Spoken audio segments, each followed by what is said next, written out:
خيركم من تعلم القرآن وعلمه تم میں بہترین شخص وہ ہے جو قرآن سیکھے اور سکھائے۔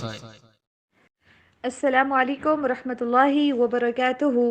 الحمد للہ رب العالمین والعاقبۃ للمتقین والصلاة والسلام علی سید الانبیاء والمرسلین اما بعد فاعوذ باللہ من الشیطان الرجیم بسم اللہ الرحمن الرحیم۔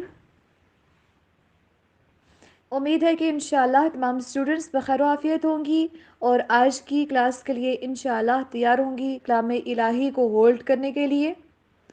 جیسے کہ اس سے پہلے ہم سورۃ البقرہ کی 112 آیات الحمدللہ دیکھ چکے ہیں، آج ہم اس سے آنورڈز سٹارٹ کریں گے۔ سب سے پہلے تعوذ پڑھ لیجئے، اونچی آواز میں پڑھیے۔ اعوذ باللہ من الشیطان الرجیم بسم اللہ الرحمن الرحیم۔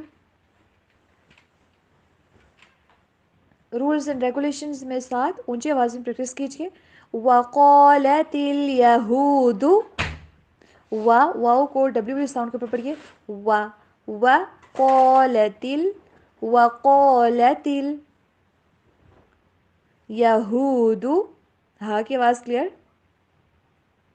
لیست النصارى، سین صاد دونوں میں ڈفرنس، نون کے اوپر غنہ ہوگا۔ لیست النصارى على شيء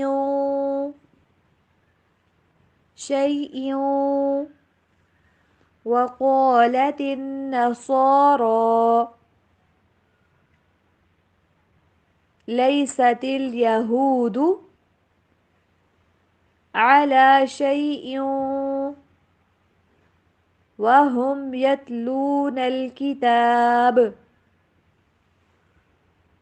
کذلک قال الذین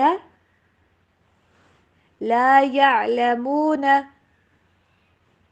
مثل قولهم فاللہ یحکم بینہم یوم القیامت۔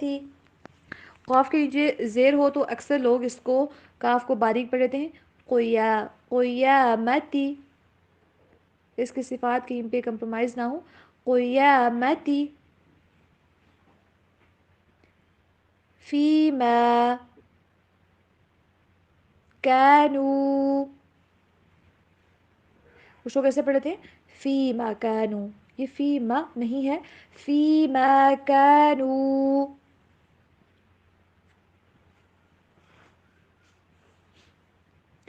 فیہ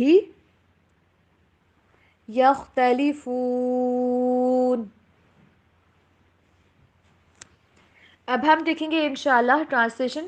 وقالت الیہود، اور یہودیوں نے کہا،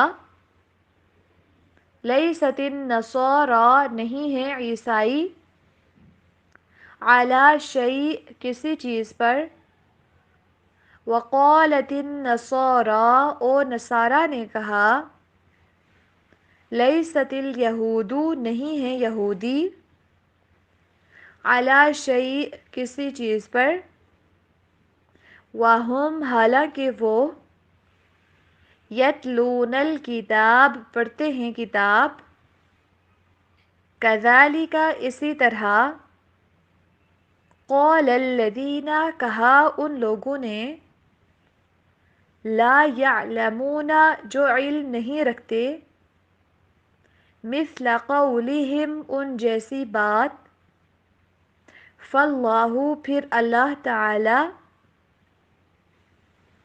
یحکم، فیصلہ کرے گا، بینہم، ان کے درمیان، یوم القیامت، قیامت کے دن، فیما، اس چیز کے بارے میں جو، کانو، تھے وہ، فیہ، جس میں، یختلفون، اختلاف کرتے۔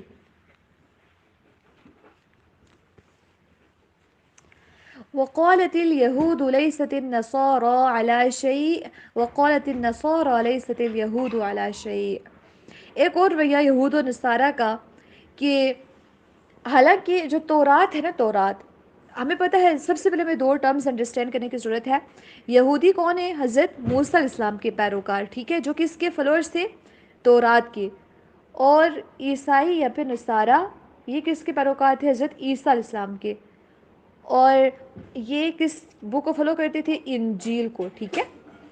اب جو حضرت موسیٰ علیہ السلام کے پیروکار تھے، جو تورات کے فالوورز تھے، حالانکہ تورات کے اندر حضرت عیسیٰ علیہ السلام کی نبوت کا ذکر موجود تھا، یہودی اسے پڑھتے تھے اور جانتے تھے. اور اسی طرح سے چونکہ حضرت عیسیٰ علیہ السلام حضرت موسیٰ علیہ السلام کے بعد آئے تھے، ٹھیک ہے، تو جو احکامات تھے بیسک تورات کے اندر، وہی سٹارٹ کے اندر حضرت موسیٰ علیہ السلام حضرت عیسیٰ علیہ السلام فالو کر رہے تھے. پھر بعد میں ان کو انجیل دی گئی، تو جو انجیل تھی اس کے اندر بھی موسیٰ علیہ السلام کی نبوت کا ذکر، تورات کے اوپر عمل کا حکم وہاں پہ بھی موجود تھا، اور نصارہ اس کو پڑھتے تھے اور جانتے تھے. مگر یہ دونوں ایک دوسرے سے تعصب اور ضد بہت زیادہ کیا کرتے تھے، اور اس وجہ سے انہوں نے کہا کہ ایک دوسرے کو کہتے تھے کہ یہ تو سرے سے ہی، شروع سے ہی کسی چیز کے اوپر ہے ہی نہیں. یہودی کہتے تھے کہ نصارہ کسی چیز کے اوپر نہیں ہے، حالانکہ اپنی کتاب کو اگر یہ فالو کرتے، ان کی کتاب کے اندر لکھا ہوا تھا کہ جو تورات والے جو فالوورز ہیں وہ بھی ٹھیک ہیں. اور اس سے جو تورات کے اندر لکھا ہوا تھا، تذکرہ تھا نیکسٹ نبوت کا حضرت عیسیٰ علیہ السلام کے بارے میں، تو ان کے جو فالوورز ہیں ان کا انکار ان کو کرنا نہیں چاہیے تھا، کیونکہ یہ دونوں پڑھتے تھے کتاب کو. اپنی اپنی کتابوں کے اوپر بھی اگر ایمان ہوتا تو ایک دوسرے سے ایک اس جیسی بات کبھی نہ کہتے، لیکن تعصب کے اندر آ کے، ضد کے اندر آ کے انہوں نے انکار کر دیا. تو اب یہودیوں نے کہا کہ نصارہ کسی چیز کے اوپر نہیں ہے، اور نصارہ نے کہا کہ یہودی کسی چیز کے اوپر نہیں ہے. وَهُمْ يَتْلُونَ الْكِتَابَ، حالانکہ وہ کتاب پڑھتے ہیں، کتاب پڑھتے ہیں. كَذَلِكَ قَالَ الَّذِينَ لَا يَعْلَمُونَ مِثْلَ قَوْلِهِمْ، ان جیسی بات تو ایسے لوگوں نے بھی کہی تھی جو علم نہیں رکھتے، مینس کہ وحی کا علم نہیں رکھتے. حالانکہ علم رکھنے سے مراد، کیونکہ یہ کتاب پڑھتے ہیں نا، تو وہی جو ہے وہ تورات کی صورت میں بھی تھی اور انجیل کی صورت میں بھی تھی. تو کچھ ایسے ہیں جن کے پاس علم نہیں ہے. اس سے مراد وہ لوگ ہیں جو مشرکین عرب تھے نا، جن کے پاس وحی کا کچھ علم نہیں تھا، اور جو آسمانی کتاب ہے اس سے ان کا کوئی واسطہ نہیں تھا، کوئی تعلق نہیں تھا، کچھ ان کو پتہ نہیں تھا کہ آسمانی کتاب بھی ہے، اس کے اندر کیا لکھا ہے، کوئی اللہ کی پہچان نہیں. تو اس کے اندر جو دہریے ہوتے ہیں، جو کسی بھی خدا کے اوپر ایمان نہیں رکھتے، یا جو بت پرست لوگ ہوتے ہیں، یہ بھی جن کے پاس کچھ علم نہیں ہے، یہ بھی ایسی ہی باتیں کرتے ہیں جو کہ یہود و نصارہ نے کی. حالانکہ یہود و نصارہ تو اہل کتاب تھے، ان کو کم از کم ایسی بات نہیں کرنی چاہیے تھی. تو یہود و نصارہ نے کیا کیا کہ اپنے آپ کو بس ٹھیک کہا، باقی سب کو غلط. یہود نے سب کو غلط کہا، خود کو ٹھیک کہا، اور اسی طرح سے نصارہ نے خود کو ٹھیک کہہ کے باقی سب کو ریجیکٹ کر دیا. یہ جو باقی لوگ تھے، دہریے وغیرہ، مشرکین وغیرہ، یہ بھی سب کو، یہود و نصارہ کو کچھ مانتے ہی نہیں تھے، باقی لوگوں کو کچھ بھی نہیں مانتے تھے، بس یہ خود کو ٹھیک سمجھتے تھے. تو ان سب کی باتیں سیم ہو گئیں. تو اہل علم جو ہیں ان کو، اور جو علم نہیں رکھتے ان کو سیم بات نہیں کہنی چاہیے. علم والوں کو دیکھنا چاہیے کہ وحی کا علم کیا کہتا ہے اس بارے میں، پھر اسی کے اکارڈنگلی بات کہنی چاہیے. اپنی خواہشات کے اوپر مبنی، اپنی ضد اور اناد اور دشمنی اور تعصب کے اوپر مبنی باتیں نہیں کرنی چاہیے. اب جب یہ ایسی باتیں کہتے ہیں تو ایسا تو ہونا چاہیے نا کہ کوئی اس کا فیصلہ بھی ہو، کوئی درست بات بھی ہو. فاللہ یحکم بینہم یوم القیامہ، کس دن ان کے درمیان فیصلہ ہوگا؟ قیامت کے دن. کس چیز کے بارے میں؟ فیما کانوا فیہ یختلفون، یہ جو اختلاف کر رہے ہیں نا، صرف خود کو ٹھیک سمجھنا، باقی سب کو غلط، ان کے درمیان بڑے اختلافات پائے جا رہے ہیں. اور یاد رکھیے کہ دنیا کے اندر ان کے اختلافات ختم نہیں ہوں گے، یہ فتویٰ بازی جاری رہے گی یہاں تک کہ وہ دن آ جائے گا جس کا اللہ سبحانہ وتعالیٰ نے وعدہ کیا ہے. اس دن اللہ سبحانہ وتعالیٰ ان کے درمیان کے جو اختلافات ہیں ان کو مٹائے گا. تو کچھ اختلافات ایسے ہوتے ہیں جو ہمیشہ سے چلتے آ رہے ہوتے ہیں، اور جنہوں نے ہمیشہ سے چلنا ہوئی ہوتا ہے. لیکن آج کل دیکھا جائے تو فرقہ واریت کے اندر آ کے لوگ کس طرح کے دوسروں کے اوپر فتوے لگا رہے ہوتے ہیں، اور خود کو کہتے ہیں کہ ہمارا فرقہ درست ہے، باقی سارے کے سارے جہنم میں جائیں گے، باقی سارے کے سارے غلط ہیں.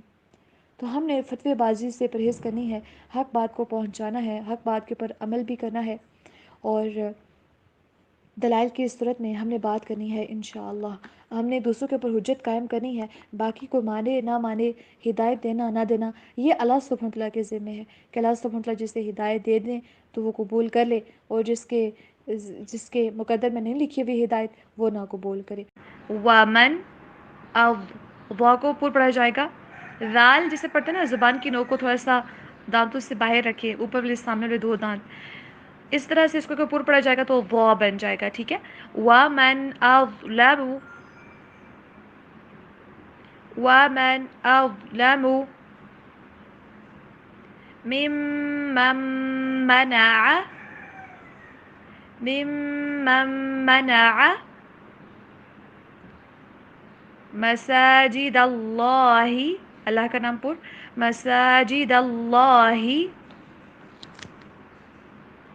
ان یذکر، را کو پر پڑھیے، ان یذکر فیہا اسمہ وسعى فی خرابها وسعى في خرابها أولئك ما كان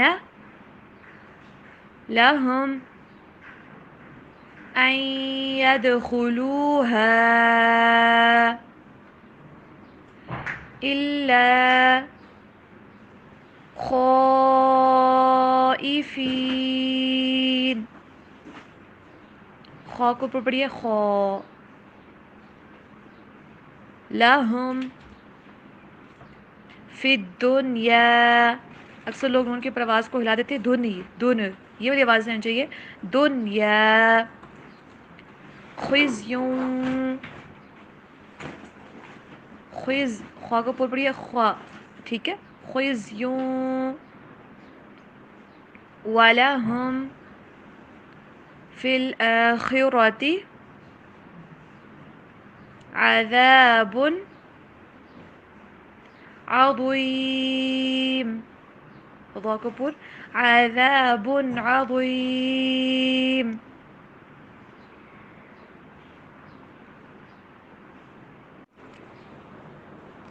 اب ہم دیکھتے ہیں ٹرانسلیشن. بسم اللہ الرحمن الرحیم. ومن اور کون، اظلم زیادہ بڑا ظالم ہے، یا زیادہ ظالم ہے یا بڑا ظالم ہے، ممن اس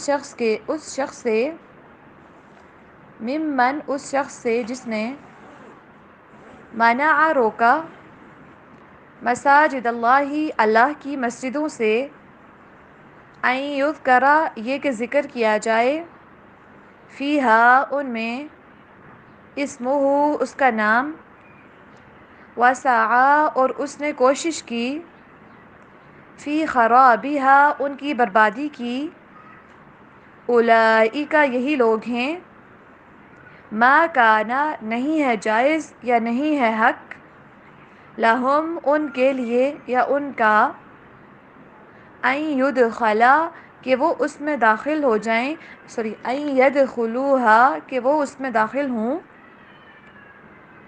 الا مگر، خائفین ڈرتے ہوئے، لہم ان کے لیے، فی الدنیا دنیا میں بھی، خزی رسوائی ہے، ولہم اور ان کے لیے، فی الآخرۃ آخرت میں، عذاب عذاب ہے، عظیم بہت بڑا.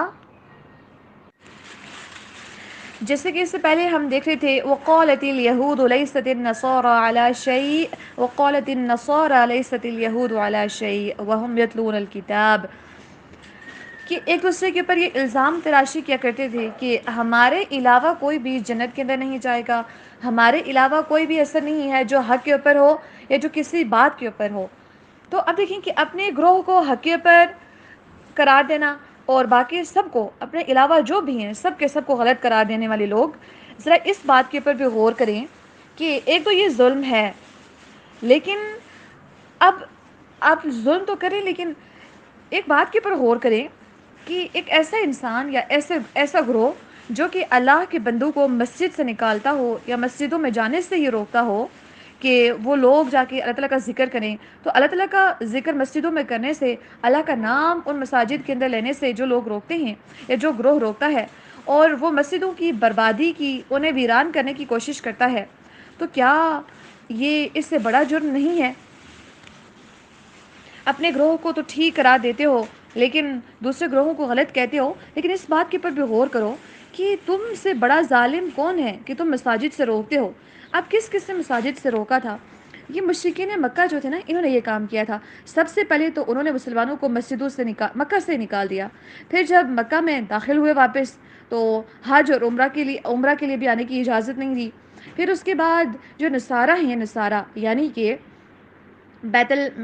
عیسائی جو کہ حضرت عیسیٰ السلام کے فالوورز ہیں، جب انہوں نے ٹائٹس کے زمانے کے اندر بیت المقدس کے اندر انہوں نے قبضہ کیا تھا، تو انہوں نے باقی جو لوگ ہیں ان لوگوں کا، یعنی کہ مطلب یہودیوں کا بھی داخلہ سب لوگوں کا منع کر دیا تھا بیت المقدس کے اندر۔ دیکھیں کہ جب ان لوگوں کے پاس اختیار ہے، اور آج دیکھیں جب یہودیوں کے پاس ہے اختیار، تو وہ لوگ بھی پھر اب کسی اور کی کو اجازت نہیں دیتے، بڑے ظلم اور ستم کرتے ہیں ان لوگوں کے اوپر۔ تو یہ کیسی حق پرستی ہے کہ اپنے آپ کو حق کے اوپر بھی کہتے ہو، اوپر سے پھر تم ظلم بھی کرتے ہو، اور اس قدر بڑا ظلم کہ مساجد کو ویران کرنے کی کوشش کرتے ہو۔ اب دیکھیں کہ مساجد کے اندر روکنا صرف اس سینس کے اندر نہیں ہے، جب بھی ان کے پاس مشرکین کے پاس اختیار تھا تو مشرکین نے یہ کام کیا، مساجد کے اندر آنے سے لوگوں کو روک دیا، اور جب عیسائیوں کے پاس تھا تبھی تو ظالم کبھی حق پرست نہیں ہو سکتا۔ اب اس کے ساتھ ساتھ آج ہمیں اگر دیکھیں تو ڈیفرنٹ صورتوں کے اندر آج بھی یہ کام کیا جا رہا ہے کہ لوگوں کو مساجد کے اندر آنے سے روکا جاتا ہے۔ سب سے پہلی اس کی صورت تو یہ ہوتی ہے کہ مسجد کے باہر ٹائٹل لگا دیا جاتا ہے کہ یہاں پہ صرف جو بریلوی حضرات ہیں وہ نماز پڑھ سکتے ہیں، یا جو ہیں اہل سنت سے بلانگ کرنے والے، یا پھر اہل شیعہ، اور اس طرح کے ٹائٹلز لگا لیے جاتے ہیں کہ یہ صرف ان کی مساجد ہے، اور مساجد کے باقاعدہ نام رکھ لیے ہوتے ہیں، یہ بریلویوں کی مسجد ہے، یہ اب فرقوں کے نام بھی نہیں آتے اس قدر کہ یہ اہل حدیث کی مسجد ہے، یہ شیعوں کی مسجد ہے، مینس کہ اللہ کے گھر کے اوپر بھی ٹائٹلز لگا دیے جاتے ہیں۔ اب ہوتا یوں ہے کہ اگر کوئی باہر کا بندہ آئے تو جب نام پڑھے گا تو اس کو پتہ ہوگا کہ مجھے اجازت نہیں ملے گی، اور کچھ کے اندر باقاعدہ اس بات کی اجازت دی جاتی ہے کہ صرف جو ہمارے مکتبہ فکر سے تعلق رکھنے والے لوگ ہیں صرف وہی نماز پڑھیں، اس کے علاوہ کوئی نماز نہ پڑھے۔ تو یہ اللہ تعالیٰ کی مساجد کے سے جانے کے اندر یا رکاوٹ بننے کی ہی صورتحال ہے۔ اور سیکنڈلی جو آج کل کس صورتحال کے اندر لوگوں کو روکا جاتا ہے مساجد کے اندر جانے سے کہ کسی اور طرح سے غافل کر دیا جائے، آپ کا دوست ہو، آپ کے گھر والے یا کوئی بھی آپ کو کسی اور کام کے اندر مشغول کر دے کہ آئے پہلے ہم یہ کام کرتے ہیں اس کے بعد جا کے تم نماز پڑھ لینا، یا آج میں پارٹی تھرو کرتا ہوں، آج تم نماز جو ہے باجماعت تم نے نہیں پڑھنی۔ حالانکہ جو عشاء کی نماز ہوتی ہے اور فجر کی نماز اگر انسان باجماعت پڑھے تو پوری رات کا انسان کے لیے قیام لکھا جاتا ہے، لیکن آج کل جو پارٹیز ہوتی ہیں موسٹلی رکھی جاتی ہیں آفٹر عشاء، اور پھر وہ دیر تک رات کو چلتی رہتی ہیں، اور اس طرح سے کوئی اور کام جو آپ کو مساجد کے اندر آنے سے روکتے ہیں یا جو لوگ آنے سے روکتے ہیں، تو ان سے بڑا ظالم کون ہو سکتا ہے؟ ڈراماز، موویز اور اس طرح کی میوزیکل کانٹینٹس، اس طرح کی چیزیں انسان دیکھتے رہتے ہیں اور نمازوں سے وہ غافل ہوئے پڑے ہوتے ہیں۔ تو یہ تمام صورتحال آج بھی موجود ہے کہ اللہ کے راستے میں جانے سے روکا جاتا ہے، اللہ تعالیٰ کے راستے کے اوپر چلنے سے روکنے کی کوشش کی جاتی ہے۔ حجاب کر لیں، اس کے اندر بھی روکا جاتا ہے کہ تم نہ کرو۔ فیمیلز کو حالانکہ اسلام نے اجازت دی ہے کہ وہ مساجد کے اندر جا سکتی ہیں جہاں پہ پردے وغیرہ کا اہتمام ہو، مرد کو بھی اجازت نہیں ہے کہ جب عورت اجازت مانگے مساجد کے اندر جانے کی اور وہ مرد اس کو روک لے۔ اور آج ہماری سوسائٹی کے اندر کیا ہو رہا ہوتا ہے، کوئی اگر عورت مسجد کی طرف چلے جائے تو اس کے اوپر پتہ نہیں کیسے کیسے ٹائٹلز لگا دیے جاتے ہیں۔ تو ایسے لوگوں سے بڑا ظالم کون ہو سکتا ہے جو اللہ تعالیٰ کے گھر کے اندر جانے سے روکتے ہیں اور پھر ان کو ویران کرنے کی کوشش کرتے ہیں؟ ویران مساجد کو کس طرح سے کیا جاتا ہے کہ مسجد بنی ہوئی ہے لیکن نہیں گھر کے اندر نماز پڑھنی ہے۔ مردوں کو تو باجماعت مسجد کے اندر جا کے نماز پڑھنے کا حکم ہے، بے شک آپ اکیلے بھی ہوں، اپنے مردوں کو اس بات کے اوپر کنونس کیجئے کہ وہ مساجد کے اندر ہی نماز کو ادا کریں۔ اولئک ما کان لهم ان يدخلوها الا خائفین، یہ جو ایسے ظالم لوگ ہیں ان کا اللہ تعالیٰ کی مساجد کا متولی ہونا تو درکنار، ان کا داخلہ بھی ڈرتے ہوئے ہونا چاہیے کہ وہ کسی بھی قسم کی شرارت جو ہے وہ نہ کر سکیں، اور جو ان کی شرارتیں ہیں آلریڈی جو اللہ تعالیٰ کے راستے سے روک چکے ہیں ان کے اوپر ان کو سزا نہ دی جائے۔ سب سے پہلے تو ان کی دنیا کے اندر ہی رسوائی ہے یہ، اور اس کے بعد اب دیکھیں گے جب یہ اللہ تعالیٰ کا فرمان سچ بھی ہوا ہے. جب فتح مکہ ہوا تو اس کے بعد پھر جو سب کے سب یہودی تھے، نصارہ تھے، مشرکین تھے، ان کو بیت المقدس سے حرم سے نکال دیا گیا، کعبہ سے نکال دیا گیا تھا. اور اس کے بعد جب بھی ان کو وہاں پہ آنے کی اجازت ہی نہیں دی گئی تھی. جو تمام کے تمام مشرکین تھے نا، اس کو مسجد حرام کے قریب بھی آنے سے اس ٹائم پہ روک دیا گیا تھا. خواہ وہ بت پرست ہوں یا پھر مسیح پرست ہوں یا پھر عزیر پرست ہوں، کیونکہ وہ ایک اللہ کی عبادت نہیں کرتے تھے. لیکن اب کیا ہو رہا ہے؟ اب تو مسلمانوں کے اندر وہی پہلی قوموں والے مشرکانہ جو عقائد اور اعمال پھیل رہے ہیں. آج ان کو روک کون رہا ہے؟ کوئی بھی نہیں روک رہا نا. کہ جو توحید پرست نہیں ہیں، جو مزاروں کے اوپر جا کے شیخ پرستی کرتے ہیں، اولیاء پرستی کے اندر مبتلا ہیں، اور پتہ نہیں اس طرح کے کون کون سے شرک انہوں نے اپنے طور پر ایجاد کر رکھے ہیں. اس طرح سے جو لوگ اللہ تعالیٰ کے راستے میں آنے سے لوگوں کو روکا کرتے تھے، جو مساجد کے اندر آنے سے روکا کرتے تھے، جو مساجد کو ویران کرنے کی کوشش کرتے تھے، تو ان کا کوئی حق نہیں ہے. ان کے لیے بالکل جائز نہیں ہے کہ وہ ایسے گھروں کے اندر داخل ہوں. ہاں، اگر داخل ہوتے ہیں تو ڈرتے ہوئے داخل ہوں. لہم فی الدنیا خزی ولہم فی الآخرہ، کہ ان کے عذاب عظیم، ان کے لیے اس دنیا کے اندر تو رسوائی ہے ہی ہے کہ جس جگہ کے اوپر وہ متولی بن کے بیٹھے تھے، اب ان کو وہاں پہ سوائے ڈرتے ہوئے آنے کی اجازت نہ ملے. ہے تو ان کے لیے یہ رسوائی ہی، لیکن آخرت کے اندر بھی ان کے لیے بہت بڑا عذاب ہے. تو اللہ تعالیٰ سے دعا ہے کہ اللہ سبحانہ وتعالیٰ ہمیں مساجد کو آباد کرنے کی توفیق عطا فرمائیں، اور ہمارے جو مرد ہیں ان کو 5 وقت کی نماز باجماعت مساجد کے اندر ادا کرنے کی توفیق عطا فرمائیں. عورتیں باجماعت مسجد میں جا کے نماز ادا کر سکتی ہیں اگر ان کے لیے سیپریٹلی اہتمام ہے، اور اگر نہیں ہے تو پھر ان کے لیے یہ ہوگا کہ گھر میں نماز پڑھنا زیادہ افضل ہے ایز کمپیئر ٹو مساجد. تو جہاں پہ فتنے کا شر کا ڈر ہو تو وہاں پہ گھروں کے اندر زیادہ نماز پڑھنا افضل ہے. لیکن جس طرح سے عیدین کی نمازیں، نماز جمعہ، اس کے لیے عورتیں جو ہیں وہ مساجد کے اندر ہی جا کے اپنی نماز کا اہتمام کریں گی. وَلِلَّهِ الْمَشْرِقُ، اللہ کا نام باریک پڑھا جائے گا، قاف کو موٹا پڑھیں گے.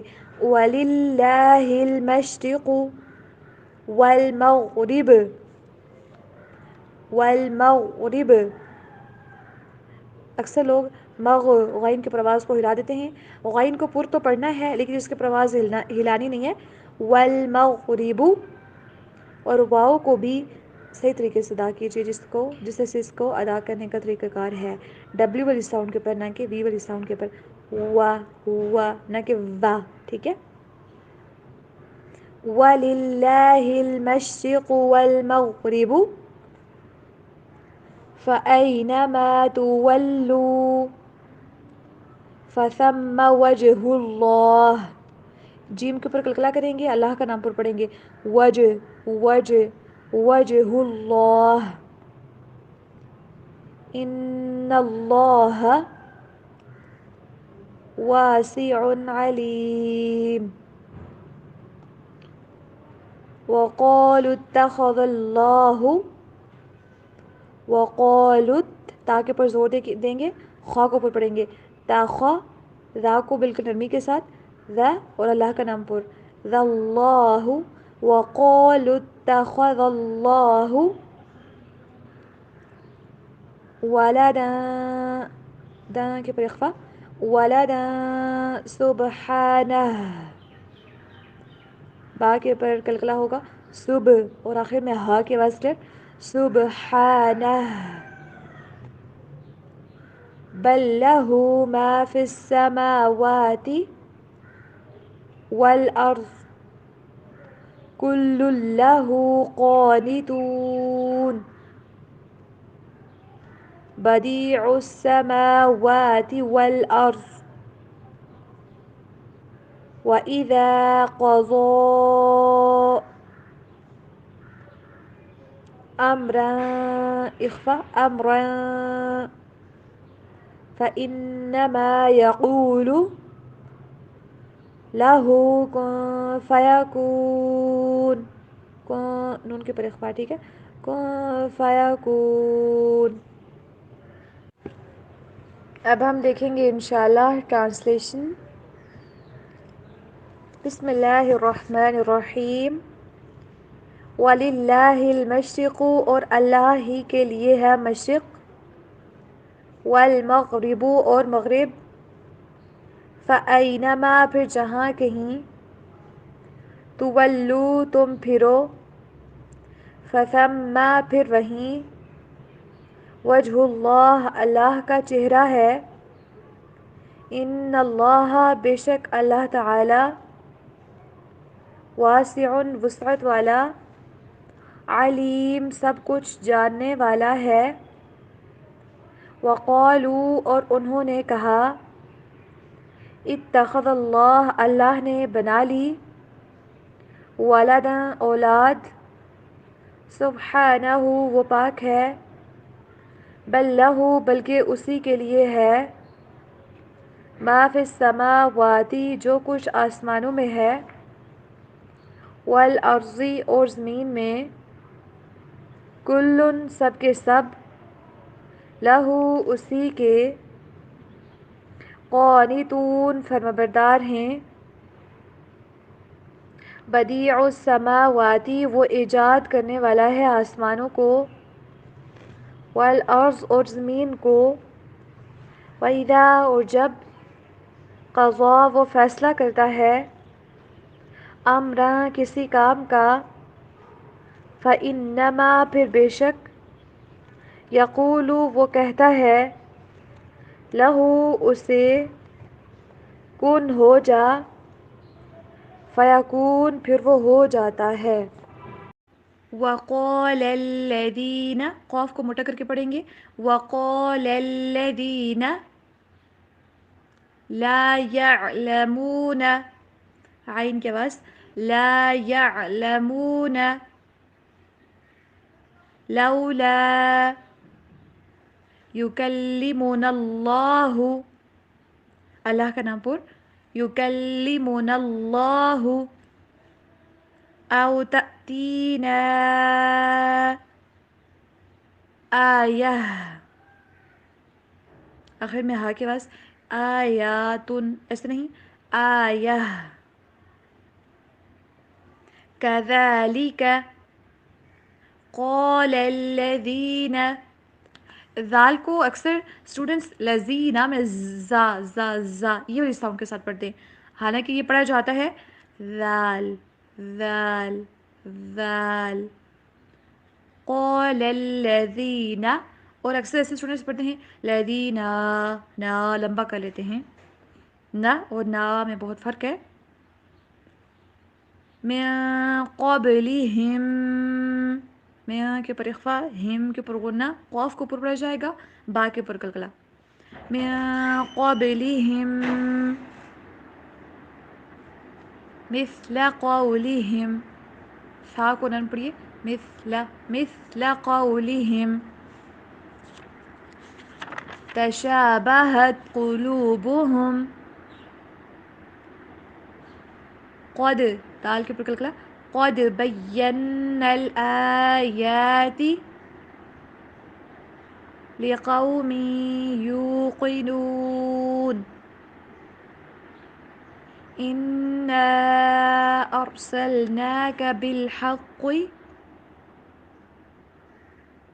بشیرا ونذیرا، را دونوں جگہوں پہ پر پڑھا جائے گا، دوبارہ پڑھیے، بشیرا ونذیرا ولا تسأل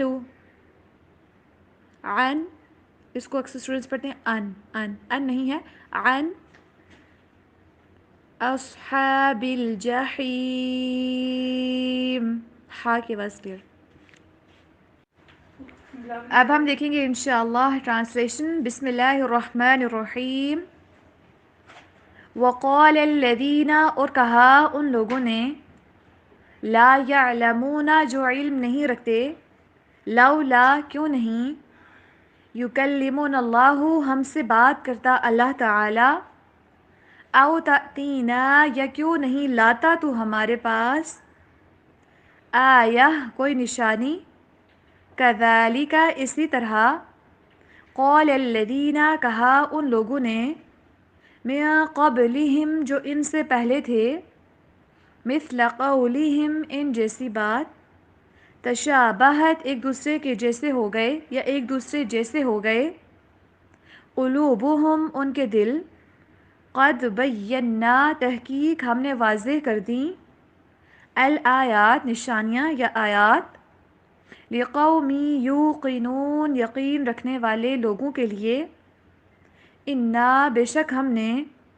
ارسلناک آپ کو بھیجا، بالحق حق کے ساتھ، بشیرن خوشخبری دینے والا، ونذیرن اور ڈرانے والا، ولا تسألوا اور نہیں آپ سے سوال کیا جائے گا، عن اصحاب الجحیم دوزخ والوں کے بارے میں، ولا ترضى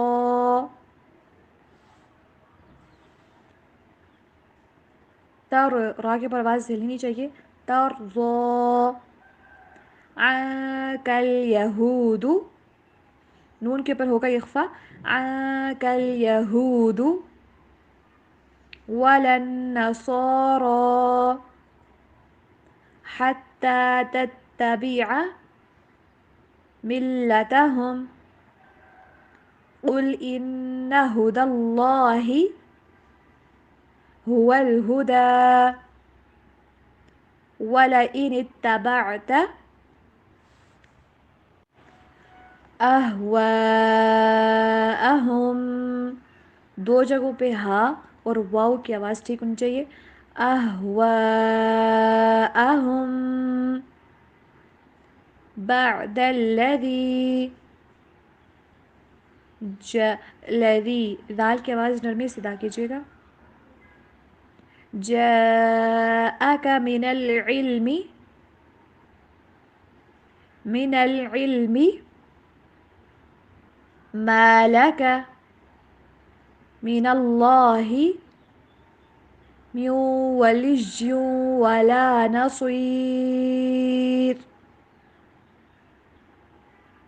الذین آتیناہم الکتاب یتلونہ حق تلاوتہ اولئک یؤمنون بہ، یہاں پہ جھٹکے کی آواز کٹ والی ساؤنڈ آئے گی، یؤمنون بہ، ومن یکفر بہ فأولئک هم الخاسرون، یا بنی اسرائیل اذکروا، ذال کی آواز نرم، را پر پڑا جائے گا دونوں جگہوں پہ، اسرائیل دونوں جگہوں پہ پر پڑیے، نعمتی التی انعمت علیکم، یہ انعمت علیکم نہیں ہے، عین کے آواز ٹھیک سے پڑھیے، انعمت علیکم، وانی فضلتکم علی العالمین، واتقوا یوما لا تجزی، زا کے آواز کلیئر، جیم کے اوپر کلکلا، تجزی نفس عن نفس شیئا، نفس کے پر اخفا کیجیے، نفس عن نفس شیئا ولا يقبل منها عدل ولا تنفعها شفاعة ولا هم ینصرون، نون کے پر ہوگا اخفا، ینصرون۔ اب ہم دیکھیں گے انشاءاللہ ٹرانسلیشن، بسم اللہ الرحمن الرحیم، ولن اور ہرگز نہیں، ترضی راضی ہوں گے، عنکا آپ سے، الیہود یہودی، ولا النصارى اور نہ ہی عیسائی،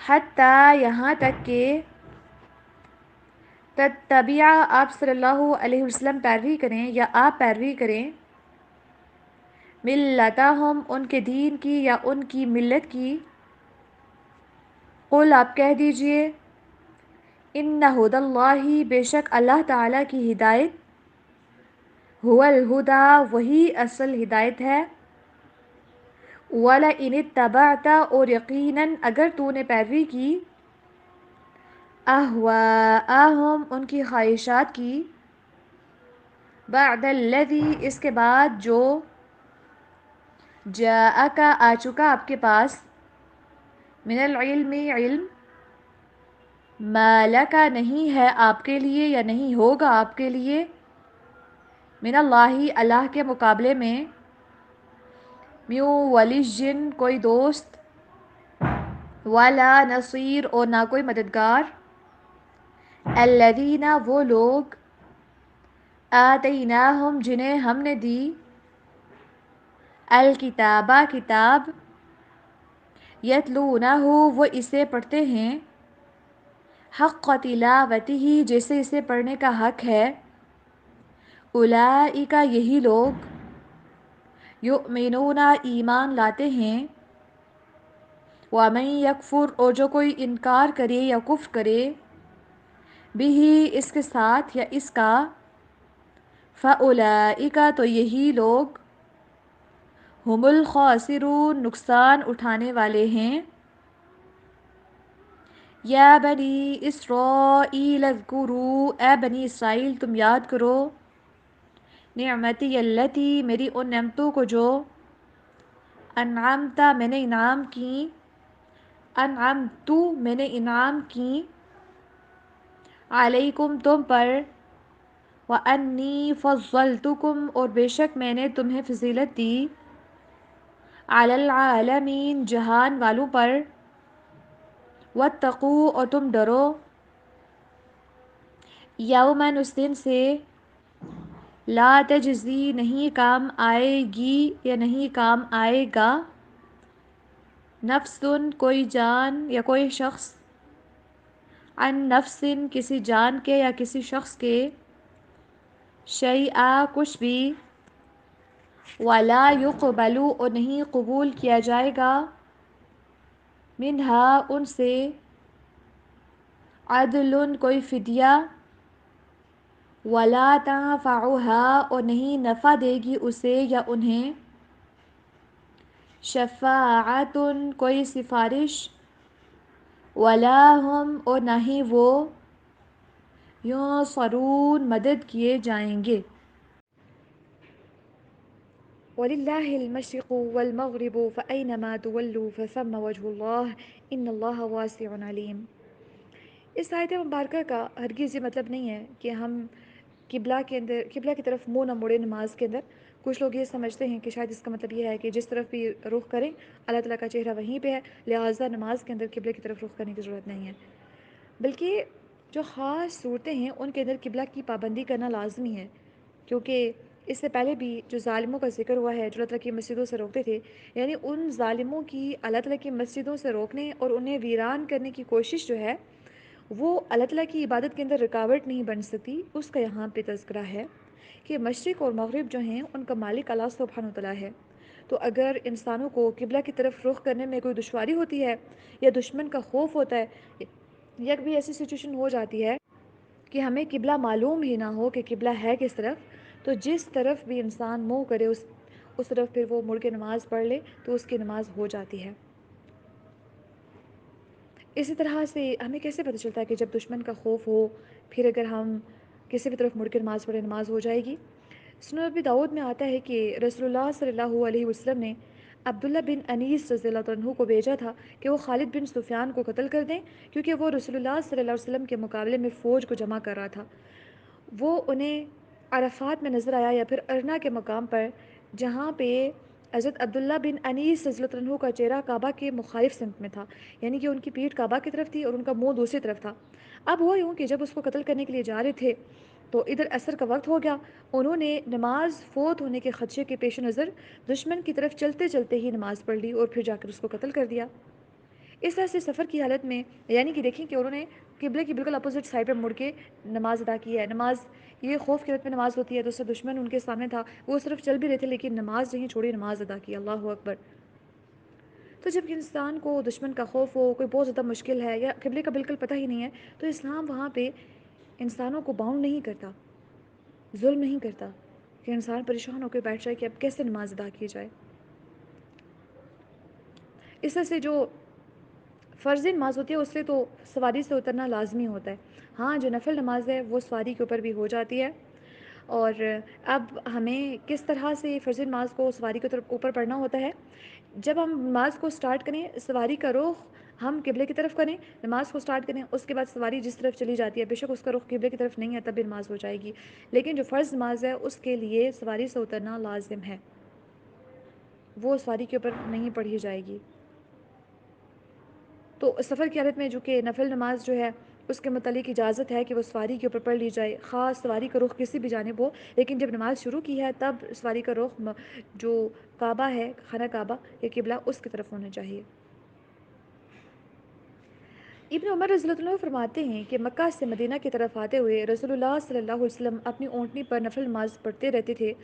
اس کا رخ جدھر بھی ہوتا آپ صلی اللہ علیہ وسلم وہ, بلکہ ابن عمر رضی اللہ عنہ فرماتے ہیں کہ اسی بارے میں آیت اتری ہے, فَأَيْنَمَا تُوَلُّوا فَثَمَّ وَجْهُ اللَّهِ. صحیح مسلم کی روایت ہے. تو نبی اکرم صلی اللہ علیہ وسلم نفل نماز جب سواری کے اوپر پڑھتے تھے, سواری کا رخ جیسے جیسے وہ چلتی جا رہی ہے اس کا اگر رخ چینج بھی ہوتا ہے تب بھی وہ نماز کو کنٹینیو رکھتے تھے. تو ہمیں اللہ ہی کے لیے ہے مشرق اور مغرب, تو تم جس طرف بھی منہ کرو اللہ تعالیٰ کو پالو گے. اگر ہم دیکھیں تو یہ ہمارے لیے آئی اوپننگ ریمائنڈر بھی ہے کہ مشرق اور مغرب اللہ کے ہیں. وہ اللہ کے ذات ہے جو مشرقوں اور مغربوں کے مالک ہے, اور تم اس کی نافرمانی کیسے کر سکتے ہو؟ اگر اس کی نافرمانی کرو گے تو کس سمت میں مڑ کے کرو گے, کہاں پہ جا کے کرو گے؟ کوئی زمین کے اندر ایسی جگہ ہے جہاں پہ تم چھپ چھپ کے کوئی اس کی نافرمانی کر سکتے ہو؟ یا کوئی ایسی جگہ, کوئی ایسا مقام, کوئی ایسی سمت؟ کچھ بھی نہیں ہے. تم جس طرف بھی جاؤ گے تم اللہ کا چہرہ وہاں پہ پاؤ گے. تو جب اللہ کا چہرہ جس حال میں پانا ہے, جس طرف بھی جائیں گے اللہ تعالیٰ کی نظر کا شعور ہمارے اندر ہونا چاہیے کہ اللہ سبحانہ وتعالیٰ مجھے دیکھ رہے ہیں. تو پھر گناہ کیسے کر پائیں گے؟ ایک انسان کے سامنے دوسرا انسان گناہ کرنے سے کتراتا ہے تو وہ تو رب العالمین ہے, وہ تو وسعتوں والا ہے, وہ تو باخبر ہے, ہر چیز کا علم رکھنے والا ہے. اس سے کیسے چھپ سکتے ہیں؟ وہ تو بہت باریک بین ہے. تو جس طرف مڑیں اللہ سبحانہ وتعالیٰ کا ہی چہرہ انسان پاتا ہے. وَقَالُوا اتَّخَذَ اللَّهُ وَلَدًا سُبْحَانَهُ بَل لَّهُ مَا فِي السَّمَاوَاتِ وَالْأَرْضِ كُلٌّ لَّهُ قَانِتُونَ. اللہ تعالیٰ کی ملکیت کے اندر ہیں یہ مشرق یہ مغرب. پھر اللہ سبحانہ وتعالیٰ ہر جگہ کے اوپر اپنے علم کے اعتبار سے موجود ہے. اللہ سبحانہ وتعالیٰ کی مزید صفات کہ اللہ سبحانہ وتعالیٰ کے لیے جو لوگ اولاد بناتے ہیں وہ تو اولاد سے پاک ہے, بلکہ جو کچھ بھی زمین اور آسمان میں ہے وہ سب کا سب اللہ سبحانہ وتعالیٰ کے لیے ہے.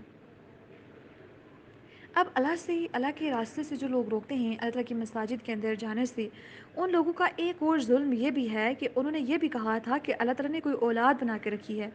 جیسے کہ یہود نے حضرت عزیر اسلام کو, اور نصارہ یعنی کہ عیسائی نے حضرت مسیح اسلام کو یعنی کہ عیسی اسلام کو اللہ تعالیٰ کا بیٹا قرار دیا تھا. اس طرح سے جو مشرکین مکہ تھے, جو مشرکین عرب تھے, انہوں نے فرشتوں کو اللہ تعالیٰ کی بیٹیاں قرار دیا, اور اللہ تعالیٰ نے کئی طرح سے اس کا رد کیا ہے. دیکھیں سبحانہ, اللہ تعالیٰ تو پاک ہے, کیونکہ اولاد کی وجہ سے انسان محتاج ہو جاتا ہے, ڈیپینڈ ہو جاتا ہے, کبھی اولاد کی محبت میں, کبھی اولاد کی ناراضی کے خوف سے. تو اللہ سبحانہ وتعالیٰ تو کسی کا محتاج نہیں ہے, بلکہ جو کچھ آسمان اور زمین میں ہے وہ تو صرف اور صرف اللہ سبحانہ وتعالیٰ کا ہے. یہ عزیر اسلام, حضرت مسیح اسلام اور فرشتے, یہ سارے کے سارے تو کسی بھی لحاظ سے اللہ تعالیٰ کی اس ملکیت کے اندر شریک نہیں ہیں.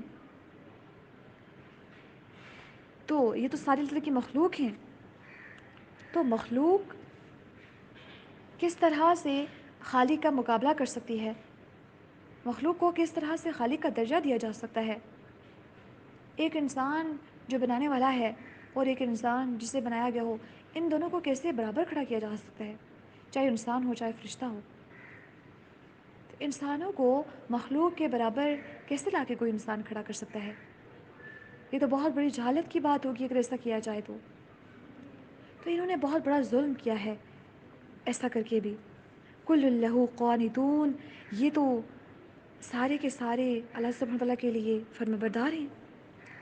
کبھی ایسا ہوتا ہے نا کہ اولاد باپ کی نافرمانی کر لیتا ہے اور باپ محبت میں آ کے اس کو کچھ کہہ بھی نہیں سکتا. اللہ تعالیٰ تو محتاج نہیں ہے. اللہ سبحانہ وتعالیٰ کی ذات ایسی نہیں ہے کہ اس کے ساتھ سرکشی کی جائے. ہاں اگر وہ ڈھیل دیتا ہے اس کا مطلب یہ نہیں کہ اللہ تعالیٰ کو پتہ نہیں ہے. اللہ تعالیٰ کو تو سب معلوم ہے، لیکن وہ تو اس کا حلم ہے، وہ تو اس کی برداشت ہے، وہ تو اس کا تحمل ہے کہ وہ انسان کو پھر بھی ڈھیل دیتا ہے، مہلت دیتا ہے، توبہ کی توفیق دیتا ہے. سارے کے سارے جب اس کے فرمانبردار ہیں، کسی کے پاس کوئی کائنات کے صرف انسان اور فرشتے نہیں بلکہ ہر ایک چیز جب اللہ سبحانہ وتعالیٰ کی فرمانبردار ہے، سارے کے سارے خود کو اس کے سامنے سرنڈر کرتے ہیں. کوئی اس کی سرکشی نہیں کرتا، کوئی اس کی نافرمانی نہیں کرتا. کسی کے اندر جرأت نہیں کہ وہ اس کی اختیار سے باہر نکل آ سکے، اس کی بادشاہت سے باہر نکل سکے. تو تم کیسے ہی ان ساری چیزوں کو، اس مخلوق کو اللہ کے برابر کھڑا کر دیتے ہو؟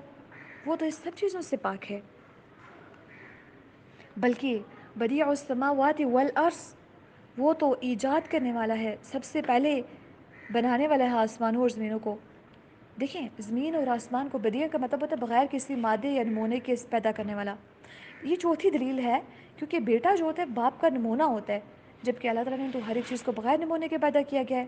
اور پانچویں دلیل یہ ہے کہ جس کے کن کہنے سے وَإِذَا قَضَىٰ أَمْرًا فَإِنَّمَا يَقُولُ لَهُ كُن فَيَكُونُ، جس کا صرف کن کہنے سے سب کچھ ہو جاتا ہے، تو اسے اولاد کی ضرورت ہی کیا ہے؟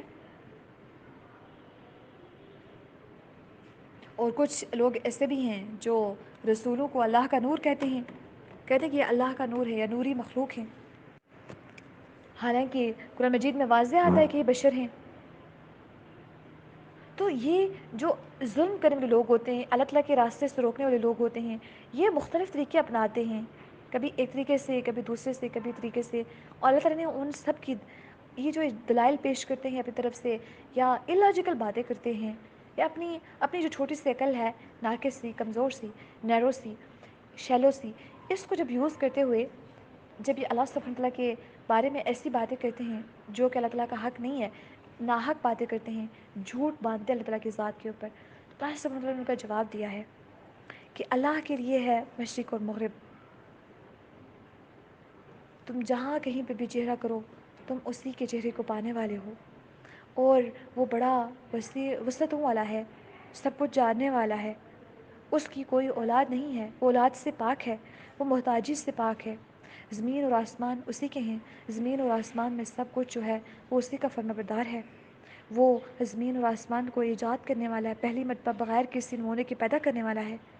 اس کو جب کوئی کام کرنا ہوتا ہے بس کن کہہ دیتا ہے، وہ کام ہو جاتا ہے. اللہ اکبر. اللہ سبحانہ وتعالیٰ کا تعارف کتنا خوبصورت انداز میں ہے ان آیات مبارکہ کے اندر. اللہ تعالیٰ کی نظر کا شعور پانا بہت عام ہے. اللہ سبحانہ وتعالیٰ کی صفات کا علم ہونا، جب ایسی صفات پڑھتے ہیں تب انسان کے اندر تقویٰ مزید بلڈ اپ ہوتا ہے کہ اللہ تعالیٰ تو دیکھ رہے ہیں نا ہر وقت. اللہ تعالیٰ جب پہلی مرتبہ پیدا کر سکتے ہیں، اللہ تعالیٰ موت کے بعد دوسری مرتبہ اٹھانے کے اوپر بھی قادر ہیں. جب اللہ تعالیٰ میرا اتنا کمپلیکس اسٹرکچر بنا سکتے ہیں، اللہ تعالیٰ جنت و جہنم کو بنانے کے اوپر قادر ہیں. اللہ تعالیٰ جب آسمانوں اور زمین کو پیدا کر سکتے ہیں، ان کی ایجاد کرنے والے، تو میں کون سی مشکل ہوں؟ مجھے سمجھنا کون سا مشکل ہے؟ انسان اکثر یہ شکایات کرتے ہوئے نظر آتا ہے، مجھے کچھ سمجھتا نہیں ہے. اگر انسان کو یہ پتہ ہو ایک ذات ہے جس نے اس کو بنایا ہے، تو انسان کے ذہن میں کیا یہ چیز نہیں آئے گی کہ جو ذات بنانے کے اوپر قادر ہے وہ سمجھنے کے اوپر بھی قادر ہے. تو ہم نے اپنے لائف کے پرسپیکٹیو کو چینج کرنا ہے، اس کو سمجھنے کی ہمیں ضرورت ہے. اللہ تعالیٰ ہم سب کو سمجھنے کی توفیق عطا فرمائے. وقال الذین لا يعلمون، ایسے لوگ جو علم نہیں رکھتے، اس سے مراد عرب کے مشرکین ہیں، اہل عرب لوگ ہیں، کیونکہ یہود و نصارہ کے پاس علم تھا، وہ اہل کتاب میں سے تھے، ان کے پاس نو ہاؤ تھی. بٹ ایسے لوگ جو علم نہیں رکھتے، مشرکین عرب، انہوں نے کہا لولا یکلمنا اللہ، اللہ تعالیٰ ہم سے کلام کیوں نہیں کرتا، او تأتینا آیہ، یا ہمارے پاس اللہ سبحانہ وتعالیٰ کوئی آیت یا کوئی نشانی کیوں نہیں بھیجتا. پیغمبر کے پاس نشانیاں آ سکتی ہیں تو اللہ تعالیٰ ڈائریکٹلی ہمارے پاس کوئی نشانی کیوں نہیں بھیج دیتے تاکہ ہمیں یقین آ جائے یہ جو پیغمبر ہیں یہ سچے پیغمبر ہیں، یہ اللہ تعالیٰ ہم سے ڈائریکٹلی کلام کرنے۔ کذالک اسی طرح قول الذین من قبلہم مثل قولہم، جیسے ہی انہوں نے بات کی ہے، جیسا انہوں نے مطالبہ کیا ہے، اس سے پہلے بھی کچھ لوگ تھے جنہوں نے ایسا ہی مطالبہ کیا تھا۔ تشابہت قلوبہم، ان کے دل ایک جیسے ہو گئے۔ اب اس سے پہلے ہم مختلف مقامات کے پر قرآن مجید میں دیکھتے ہیں کہ یہود و نصارہ بھی اسی طرح کے مطالبے کیا کرتے تھے جس طرح سے کہ ابھی مشرکین عرب نے نبی اکرم صلی اللہ علیہ وآلہ وسلم سے کیے تھے۔ قرآن مجید ڈفرینٹ مقامات کے پر ڈیفائن کر کے بتاتا ہے کہ ان کے مطالبات کیسے کیسے ہوتے تھے، جیسے سورہ بنی اسرائیل کی آیت نمبر 90 کے اندر اللہ سبحانہ وتعالی نے فرمایا وَقَالُوا لَن نُؤْمِنَ لَكَ حَتَّى تَفْجُرَ لَنَا مِنَ الْأَرْضِ يَنبُوعًا، ان لوگوں نے اپنے انبیاء سے یہ مطالبہ کیا تھا کہ ہم ہرگز تجھ پر ایمان نہیں لائیں گے، ہرگز، یہاں تک کہ تو ہمارے لیے زمین سے کوئی چشمہ جاری کر دے۔ او تکون لك جنة من نخيل وعنب فتفجر الانہار خلالها تفجیرا، یا تو ہمارے لیے زمین سے کوئی چشمہ جاری کر دے، یا تیرے لیے کھجوروں اور انگوروں کا ایک باغ ہو، بس تو اس کے درمیان نہریں جاری کر دے اور خوب جاری کرنا۔ پھر انہوں نے مزید مطالبات ایسے بھی کیے تھے او تسقط السماء كما زعمت علينا كسفا او تأتي بالله والملائكة قبيلا، کہ کیسے کیسے مطالبات تھے، اللہ اکبر۔ انہوں نے کہا کہ یا آسمان کو ٹکڑے ٹکڑے کر کے ہمارے اوپر گرا دے جیسا کہ تو نے ہم سے دعویٰ کیا ہے، یا تو اللہ اور اس کے فرشتوں کو سامنے لیا۔ اللہ اکبر، اللہ کو سامنے دیکھنے کا مطالبہ کیا کرتے تھے، یا یہ مطالبہ کیا کرتے تھے کہ آسمان کو ہمارے پر ٹکڑے ٹکڑے کر کے گرا دیا جائے، جس سے کہ ان کو ڈرایا جا رہا تھا کہ آسمان سے تمہارے اوپر عذاب آئے گا۔ یا ایسے مطالبات کیا کرتے تھے کہ تمہارے پاس تو ویلتھ نہیں ہے، تمہارے پاس تو پاور نہیں ہے، تمہارے پاس تو مال و متاع نہیں ہے، تمہارے پاس تو کھجوروں کا یا پھر انگوروں کا کوئی باغ ہونا چاہیے، یا تم ہمارے لیے زمین سے کوئی چشمہ ہی جاری کر دو، پھر ہم تمہارے اوپر ایمان لے کے آئیں گے۔ او یکون لک بیت من زخرف، یا تمہارے لیے سونے کا ایک گھر ہو، یا تو آسمان کے اوپر چڑھ جائے، یا ہم تیرے چڑھنے کا ہرگز یقین نہ کریں گے یہاں تک کہ تو ہم پر کوئی کتاب لے کے آئے، یعنی کہ آسمان کے اوپر چڑھو، وہاں سے کوئی کتاب لے کے آؤ، تب جا کے ہم تمہارے اوپر ایمان لائیں گے۔ یہ یہود و نصارہ کے اس طرح کے مطالبے ہوتے تھے۔ اللہ اکبر۔ اور اسی طرح سے سورہ فرقان کی آیت نمبر 21 کے اندر اللہ سبحانہ وتعالی فرماتے ہیں وَقَالَ الَّذِينَ لَا يَرْجُونَ لِقَاءَنَا لَوْلَا أُنزِلَ عَلَيْنَا الْمَلَائِكَةُ أَوْ نَرَى رَبَّنَا۔ اللہ اکبر۔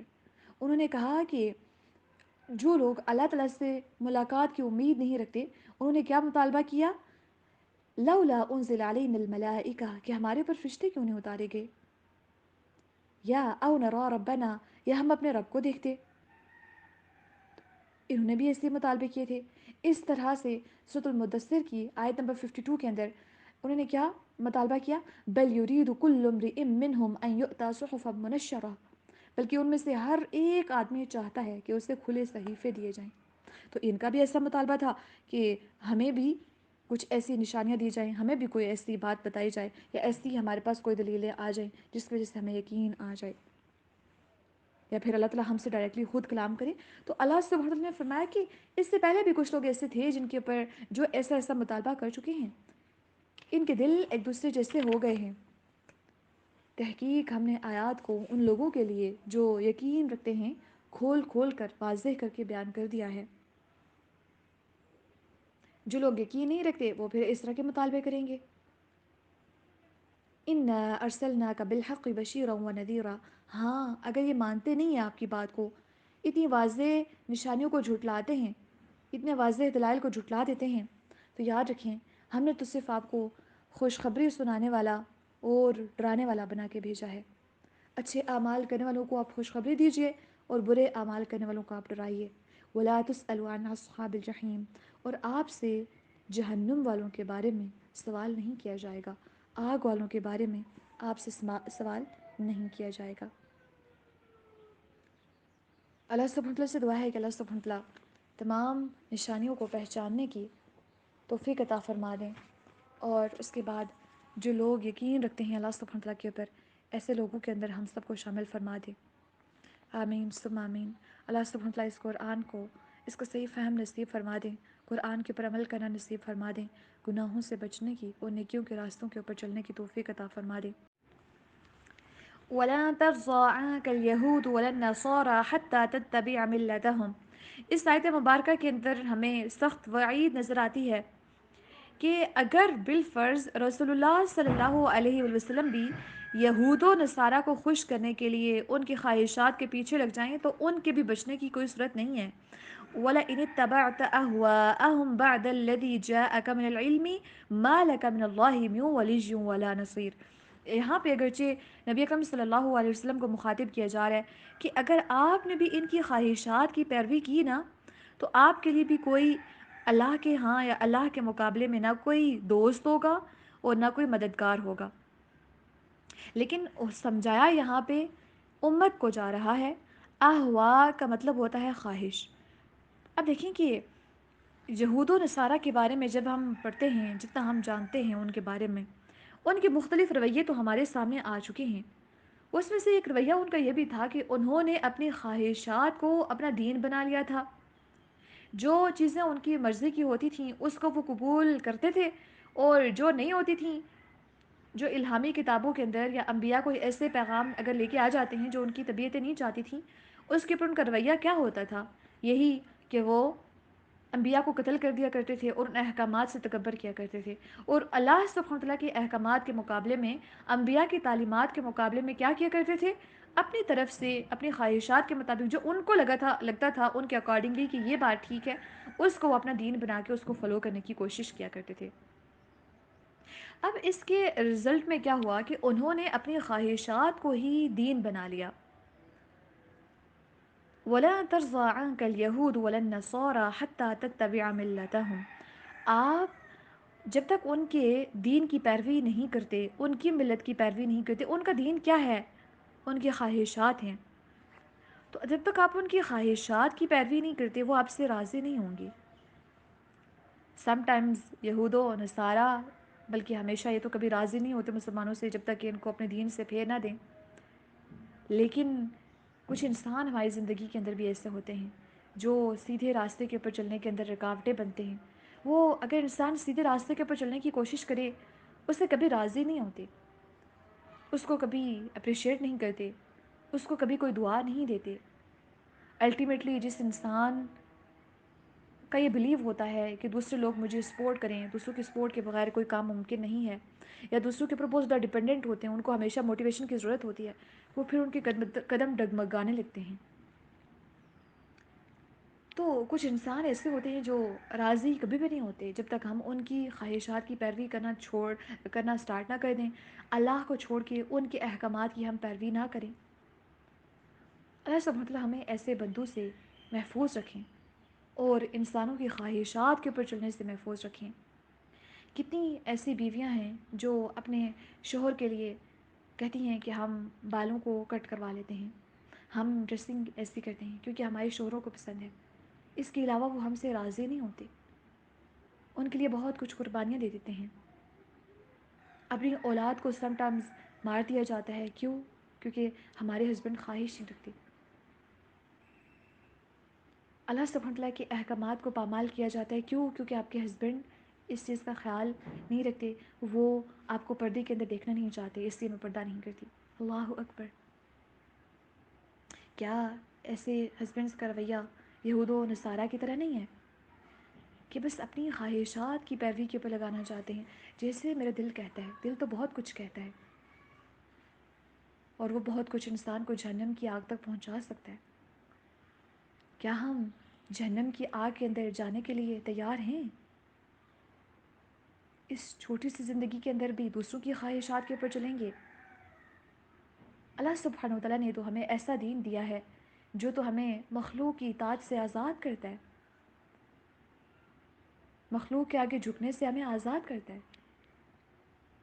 یہ دین ہمیں خالق کے ساتھ جوڑتا ہے، اور ہم بار بار انسانوں کے غلام بننے کی کوشش کرتے ہیں، کبھی انسان کا غلام، کبھی انسان کی خواہش کا غلام، کبھی انسان کی خوشی کا غلام انسان بن جاتا ہے۔ کب تک ہم نے اپنے خالق کی اطاعت سے نکل کر یا اس کی غلامی سے نکل کر انسانوں کی غلامی کے اندر زندگی بسر کرنی ہے؟ ہمیں اپنے آپ کو اللہ سبحانہ وتعالیٰ کا غلام بنانا ہے۔ صحابہ کہا کرتے تھے کہ ہم انسان کو جب دوسری جگہوں پہ پیغام لے کے جاتے تھے کہ میں انسانوں کو انسانوں کی غلامی سے آزاد کر کے اللہ کی غلامی میں دینے کے لیے آیا ہوں۔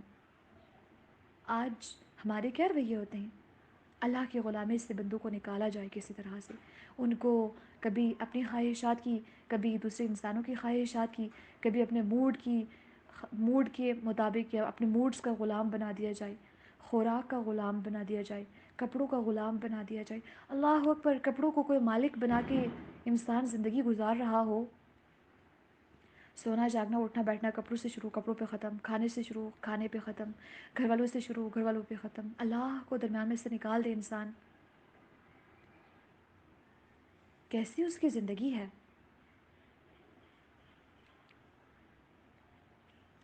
تو یہ لوگ کچھ ایسے ہوتے ہیں، کچھ چیزیں ایسی ہوتی ہیں جو آپ سے راضی نہیں ہوتی جب تک کہ آپ ان کے پیچھے لگ نہ جائیں مکمل طور پر۔ کچھ لوگ ہوتے ہیں، ڈرامہ انڈسٹری اس کا کام یہ ہے کہ بس انسان اس کے پیروکار بن جائیں، اس کو فالو کرنا شروع ہو جائیں۔ ہم کن کن لوگوں کو اپنے سوشل میڈیا کے اوپر فالو کرے ہوتے ہیں؟ کبھی دیکھا ہے، کبھی نوٹ کیا ہے؟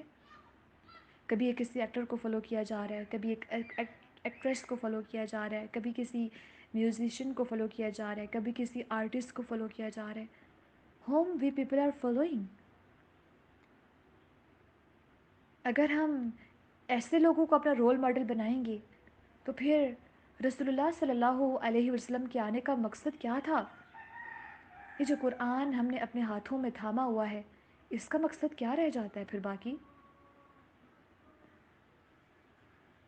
قل ان ہدی اللہ هو الہدی، یاد رکھیے ہدایت تو بس وہی ہے جو اللہ سبحانہ وتعالیٰ کی طرف سے ہے، اور یہ اصل ہدایت ہے، یہ سیدھا راستہ ہے۔ ہم اللہ سبحانہ وتعالیٰ سے روزانہ سورۃ الفاتحہ کے اندر دعا مانگتے ہیں، اہدنا الصراط المستقیم، تو ہمیں سیدھے راستے کی طرف ہدایت دے دے۔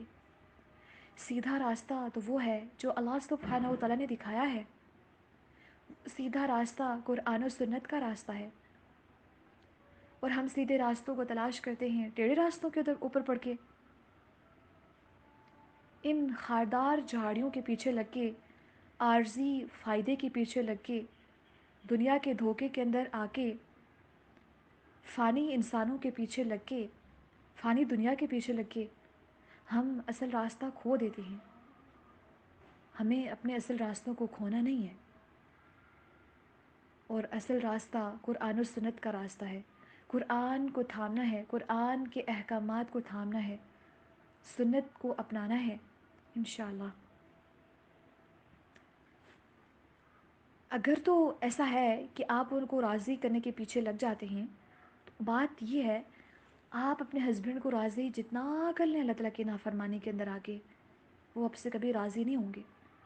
آپ اپنی اولاد کی ہر خواہش کو پورا کر دیں، ہر خواہش کو، دنیا کی ساری خوشیاں ساری دولتیں آپ ان کے قدموں کے اندر لا کے رکھ دیں، ڈھیر لگا دیں قدموں میں۔ اللہ کی نافرمانی کے اندر اگر ان کو رکھا ہے، کبھی آپ سے راضی نہیں ہوں گے۔ ان کو سیدھا راستہ نہیں دکھایا، کبھی وہ آپ سے راضی نہیں ہوں گے۔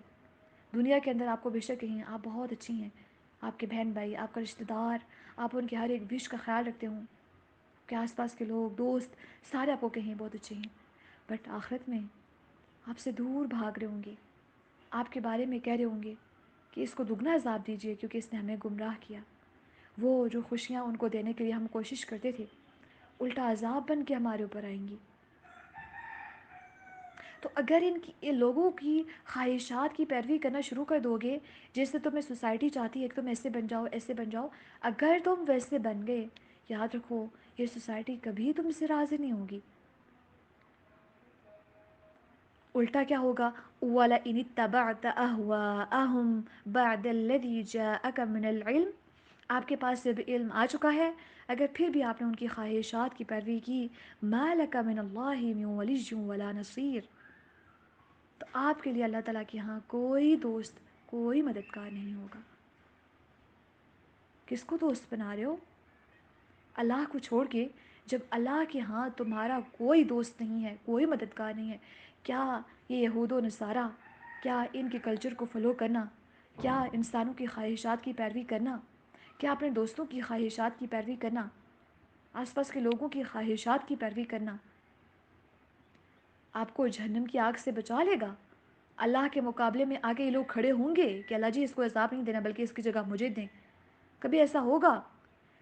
کوئی نہیں، کوئی بھی نہیں، کبھی ایسا ہو ہی نہیں سکتا، کیونکہ اللہ سبحانہ تعالیٰ کا قول سچا ہے، اللہ کا کلام سچا ہے، اللہ کی ہر بات حق ہے۔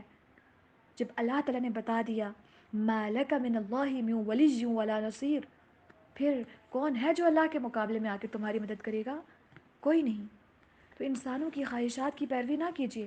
میرے سسرال والے ایسے کہتے ہیں، میرے میکے والے ایسے کہتے ہیں، میرے دوست ایسے کہتے ہیں، یار ان کی بات ماننی پڑتی ہے، میری کزنس ایسے کہتی ہیں، میرے رشتہ دار ایسے کہتے ہیں، میرے ٹیچرز ایسے کہتے ہیں۔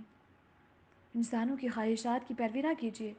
آپ کے والدین بھی اگر کوئی آپ کو ایسی بات کا حکم دیتے ہیں جو قرآن و سنت کے خلاف ہے، ہم اس کو فالو کرنے کے پابند نہیں ہیں، کیونکہ اللہ تعالیٰ کی معصیت کے اندر، اللہ تعالیٰ کی نافرمانی کے اندر مخلوق کی اطاعت جائز ہی نہیں ہے۔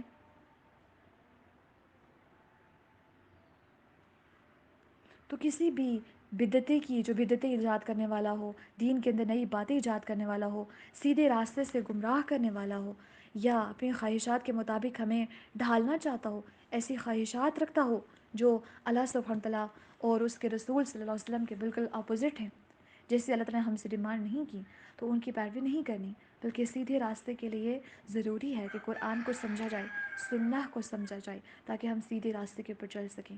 اللہ سبحانہ تعالیٰ سے دعا ہے کہ اللہ سبحانہ تعالیٰ ہم سب کو سیدھے راستے کے اوپر چلنے کی توفیق عطا فرمائے۔ الذین آتیناہم الکتاب یتلونہ حق تلاوتہ اولئک یؤمنون بہ ومن یکفر بہ فاولئک هم الخاسرون۔ اس سے پہلے آیت مبارکہ کے اندر ہم نے دیکھا کہ ہمیں اور نبی اکرم صلی اللہ علیہ وسلم کو اس ٹائم پہ منع کیا گیا تھا کہ یہود و نصارہ کی خواہشات کی پیروی نہیں کرنی۔ وہ تو چاہتے ہی ہیں کہ ہم ان کی خواہشات کی پیروی کریں، یا پھر کسی بھی انسان کی خواہشات کی پیروی نہیں کرنی، کہ جو انسان خود ساختہ باتیں پیش کرے اور یہ ڈیمانڈ کرے کہ اس کی باتوں کو فالو کیا جائے، اس کی باتوں کو مانا جائے۔ کیونکہ ایک جس انسان کے پاس علم آ چکا ہو تو اس کے اوپر پھر ذمہ داریاں بڑھ جاتی ہیں۔ تو علم کے آنے کے بعد آپ نے ایسے لوگوں کی خواہشات کی پیروی نہیں کرنی۔ اسی کے ساتھ ساتھ یہ اللہ سبحانہ و تعالیٰ نے کچھ لوگوں کی تعریف کی ہے، الذین آتیناہم الکتاب یتلونہ حق تلاوتہ، کہ کچھ ایسے لوگ بھی ہیں جن کو اللہ سبحانہ و تعالیٰ نے جب کتاب دی تو وہ اس کی تلاوت ایسے کرتے ہیں، وہ اسے ایسے پڑھتے ہیں جیسے اس کو پڑھنے کا حق ہے۔ اللہ اکبر، اللہم اجعلنا منہم۔ اللہ سبحانہ وتعالی ہمیں بھی ایسے لوگوں میں شامل فرما دیں جو اس کتاب کو پڑھنے کا حق ادا کریں۔ اب یہاں پہ وہ لوگ مراد ہیں، اہل کتاب میں سے بھی کچھ ایسے لوگ ہیں جو کتاب کو ویسے ہی پڑھتے ہیں جیسے اس کو پڑھنے کا حق ہے۔ اس سے مراد حضرت عبداللہ بن سلام رضی اللہ تعالیٰ عنہ اور ان کے ساتھی ہیں۔ یہ پہلے اپنے نبی کو فالو کرتے تھے، اپنے نبی کی کتاب کو فالو کرتے تھے۔ جب نبی اکرم صلی اللہ علیہ وسلم کے بارے میں پتہ چلا، نبی اکرم صلی اللہ علیہ وسلم کے اوپر بھی ایمان لے کے آئے، تو دو مرتبہ ایمان لے کے آئے، ایک اپنے نبی کے اوپر اور پھر نبی اکرم صلی اللہ علیہ وسلم کی تصدیق کی اور ان کے اوپر بھی ایمان لے کے آئے۔ یہاں پہ تلاوت کتاب کی ویسے کرنے سے کیا مراد ہے کہ جس سے اس کا حق ادا ہو رہا ہو؟ تو اس سے پہلے کی آیات کے اندر ہم دیکھ رہے تھے کہ جو اہل کتاب ہیں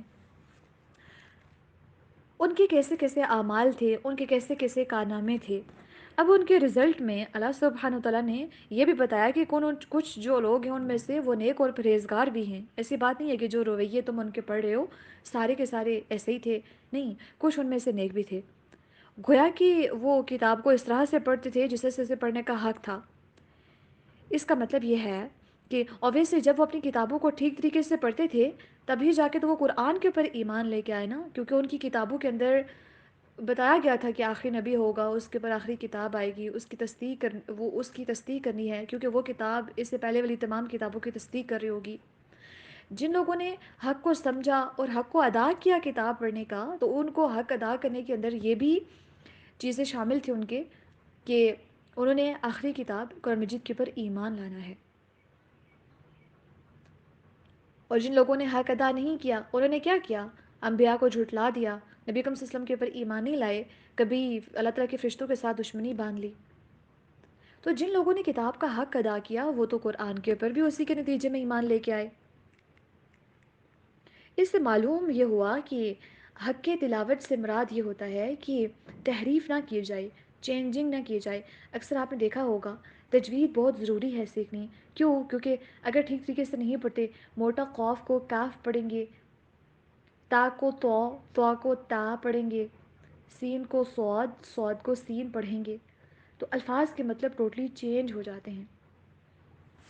پھر صفات کے اندر اکثر غلطیاں ہوتی ہیں۔ ایک اسٹوڈنٹ مسٹیک کری تھی، ایک جگہ پہ ہوتا ہے لا اکفرن، وہ پڑھی تھی لا اکفرن۔ دیکھیں لا اکفرن کا مطلب ہوتا ہے یقیناً میں دور کر دوں گا، اور لا کا مطلب ہوتا ہے نہیں، لا اکفرن نہیں میں دور کروں گا، تو ایک دوسرے کا ٹوٹلی اپوزٹ مطلب بن گیا۔ تو نہ لفظی تحریف کی جائے، نہ معنوی تحریف کی جائے، نہ الفاظ کے مخارج میں چینجنگ کوئی کی جائے، نہ ہی صفات کے اندر کوئی چینجنگ کی جائے۔ نمبر 1۔ نمبر 2 یہ ہوتا ہے تلاوت کا حق ادا کرنا، کہ اس کو پراپر ترتیل کے ساتھ پڑھا جائے کتاب کو۔ ہم قرآن مجید کو پڑھنے کا حق، کیونکہ دیکھیں آپ جب ایسے ہی رینڈملی پڑھ رہے ہوتے ہیں قرآن مجید نا، آپ لہجے کے اندر نہیں پڑھ رہے ہوتے، ترتیل کے ساتھ نہیں پڑھ رہے ہوتے، پھر آپ کو وہ سکون اور وہ سیٹسفیکشن وہ محسوس نہیں ہوتی، قرآن کا ذائقہ محسوس نہیں ہوتا، اس کی لذت محسوس نہیں ہوتی۔ لیکن جب آیت کو سمجھ کے آپ پھر اس کی تلاوت کرتے ہیں، یا اس کی تلاوت سمجھ کے سن رہے ہوتے ہیں کسی اچھی آواز میں، وہ ایک دم سے دلوں کے اندر اللہ تعالیٰ کا خوف ابھارتی ہے۔ پھر کتاب کی تلاوت ایسے بھی تو ہونی چاہیے نا کہ انسان کی ایمان میں اضافہ کرے۔ جب انسان کے اوپر اللہ تعالیٰ کی آیت پڑھی جائیں تو اس کی ایمان کے اندر اضافہ ہو۔ تو ہمارے ایمان کے اندر کیا اضافہ ہوتا ہے اللہ تعالیٰ کی آیت کو پڑھنے کے بعد؟ وہ تب ہوتا ہے جب ہم مطمئن ہو کے سکون سے ہم تلاوت کرتے ہیں۔ تو اچھی آواز میں بھی تلاوت کرنی چاہیے۔ پھر اس کے بعد اس کے احکامات کے پر عمل کرنا سب سے زیادہ امپورٹنٹ ہے، اور اس پارٹ کو بہت سارے لوگ سکپ کر لیتے ہیں کہ الحمدللہ ہم نے قرآن سیکھ لیا، تجوید کے ساتھ ہمارا قرآن مجید مکمل ہو گیا، لیکن عمل ان کا زیرو ہوتا ہے۔ تو جو قرآن مجید کے اندر احکامات ہیں، ان کے اوپر عمل کرنا یہ بھی کتاب کے حقوق میں سے ایک حق ہے۔ تو جو لوگ اس کے احکامات کے اوپر عمل کرتے ہیں وہ بیسیکلی قرآن مجید کے حقوق کو ادا کر رہے ہوتے ہیں۔ تو کیا ہم ایسے لوگوں میں شامل ہونا چاہتے ہیں؟ الذین آتیناہم الکتاب یتلونہ حق تلاوتہ، جس طرح سے اس کی تلاوت کرنے کا حق ہے ویسے اس کو پڑھتے ہیں۔ اولئک یؤمنون بہ، یہی وہ لوگ ہیں جو ایمان لاتے ہیں اس کے اوپر۔ اب دیکھیں اللہ اکبر، اگر ہم اس کرائٹیریا کو فلفل کرتے ہیں تو اللہ سبحانہ وتعالیٰ کی طرف سے خوشخبری ہے، اللہ سبحانہ وتعالیٰ گارنٹی دے رہے ہیں کہ یہ وہ لوگ ہیں جو اس کے اوپر ایمان لاتے ہیں۔ ومن یکفر بہ فاولئک هم الخاسرون، اگر جو کوئی انکار کرتا ہے تو بیسیکلی خود خسارہ اٹھانے والا ہے، خود نقصان اٹھانے والا ہے۔ اللہ سبحانہ وتعالیٰ ہمیں ایسے لوگوں میں شامل فرما دیں جو قرآن مجید کی اچھے سے تلاوت کرنے والے ہوں، اور اس کا حق ادا کرنے والوں میں اللہ سبحانہ وتعالیٰ شامل فرما دیں۔ یا بنی اسرائیل اذکروا نعمتی التی انعمت علیکم وانی فضلتکم علی العالمین۔ یا بنی اسرائیل، بنی اسرائیل سے کون لوگ مراد ہیں؟ آپ کو پتہ ہے نا، یہود و نصارہ، اور یہودی کن کو کہتے ہیں؟ حضرت موسیٰ علیہ السلام کے پیروکار کو، اور عیسائی، جی ہاں، حضرت عیسیٰ علیہ السلام کے پیروکاروں کو بولتے ہیں عیسائی یا پھر نصارہ۔ تو ان کو مخاطب کر کے یہ بتایا جا رہا ہے کہ اذکروا نعمتی التی انعمت علیکم، تم ان تمام کی تمام نعمتوں کو یاد کرو جو میں نے تمہارے اوپر کی تھی۔ اب آپ لوگ سوچ رہے ہوں گے، یا ایک عام انسان، ہم جیسے جو کم عقل کم فہم لوگ ہوتے ہیں، وہ کیا سوچتے ہیں؟ اچھا جی، یہاں پہ مخاطب کیا جا رہا ہے بنی اسرائیل کو، اچھا اس پارٹ کو جلدی سے پڑھتے ہیں کیونکہ یہ آیت ہم اسی طرح کی اسی سے ملتی جلتی آیات ہم پڑھ کے آ چکے ہیں، اور اب اس کو بار بار اس کی ایکسپلینیشن کے اندر جانے کی ضرورت نہیں ہے، کیونکہ یہ تو بنی اسرائیل سے خطاب ہے نا. تو بنی اسرائیل، ہم بنی اسرائیل تھوڑی نا کہ ہم اس کو بہت غور سے پڑھیں. اچھا، اگر یہ بنی اسرائیل سے خطاب تھا تو ہمیں اللہ تعالیٰ کو یہ بار بار پڑھنے کی یا پڑھانے کی، یا اللہ تعالیٰ کو ہمیں یہ میسیج بار بار بھیجنے کی ضرورت کیوں پیش آئی؟ اللہ اکبر، ہمارا رب ہمیں یہ میسیج بھیج رہا ہے، یا بنی اسرائیل اذکروا نعمتی التی انعمت علیکم وانی فضلتکم علی العالمین. اللہ تعالیٰ کا میسیج ہے، اور اللہ تعالیٰ نے مجھے اس ٹائم پہ یہ سنوایا ہے. کیوں؟ اس کے پیچھے لاجک کیا ہے؟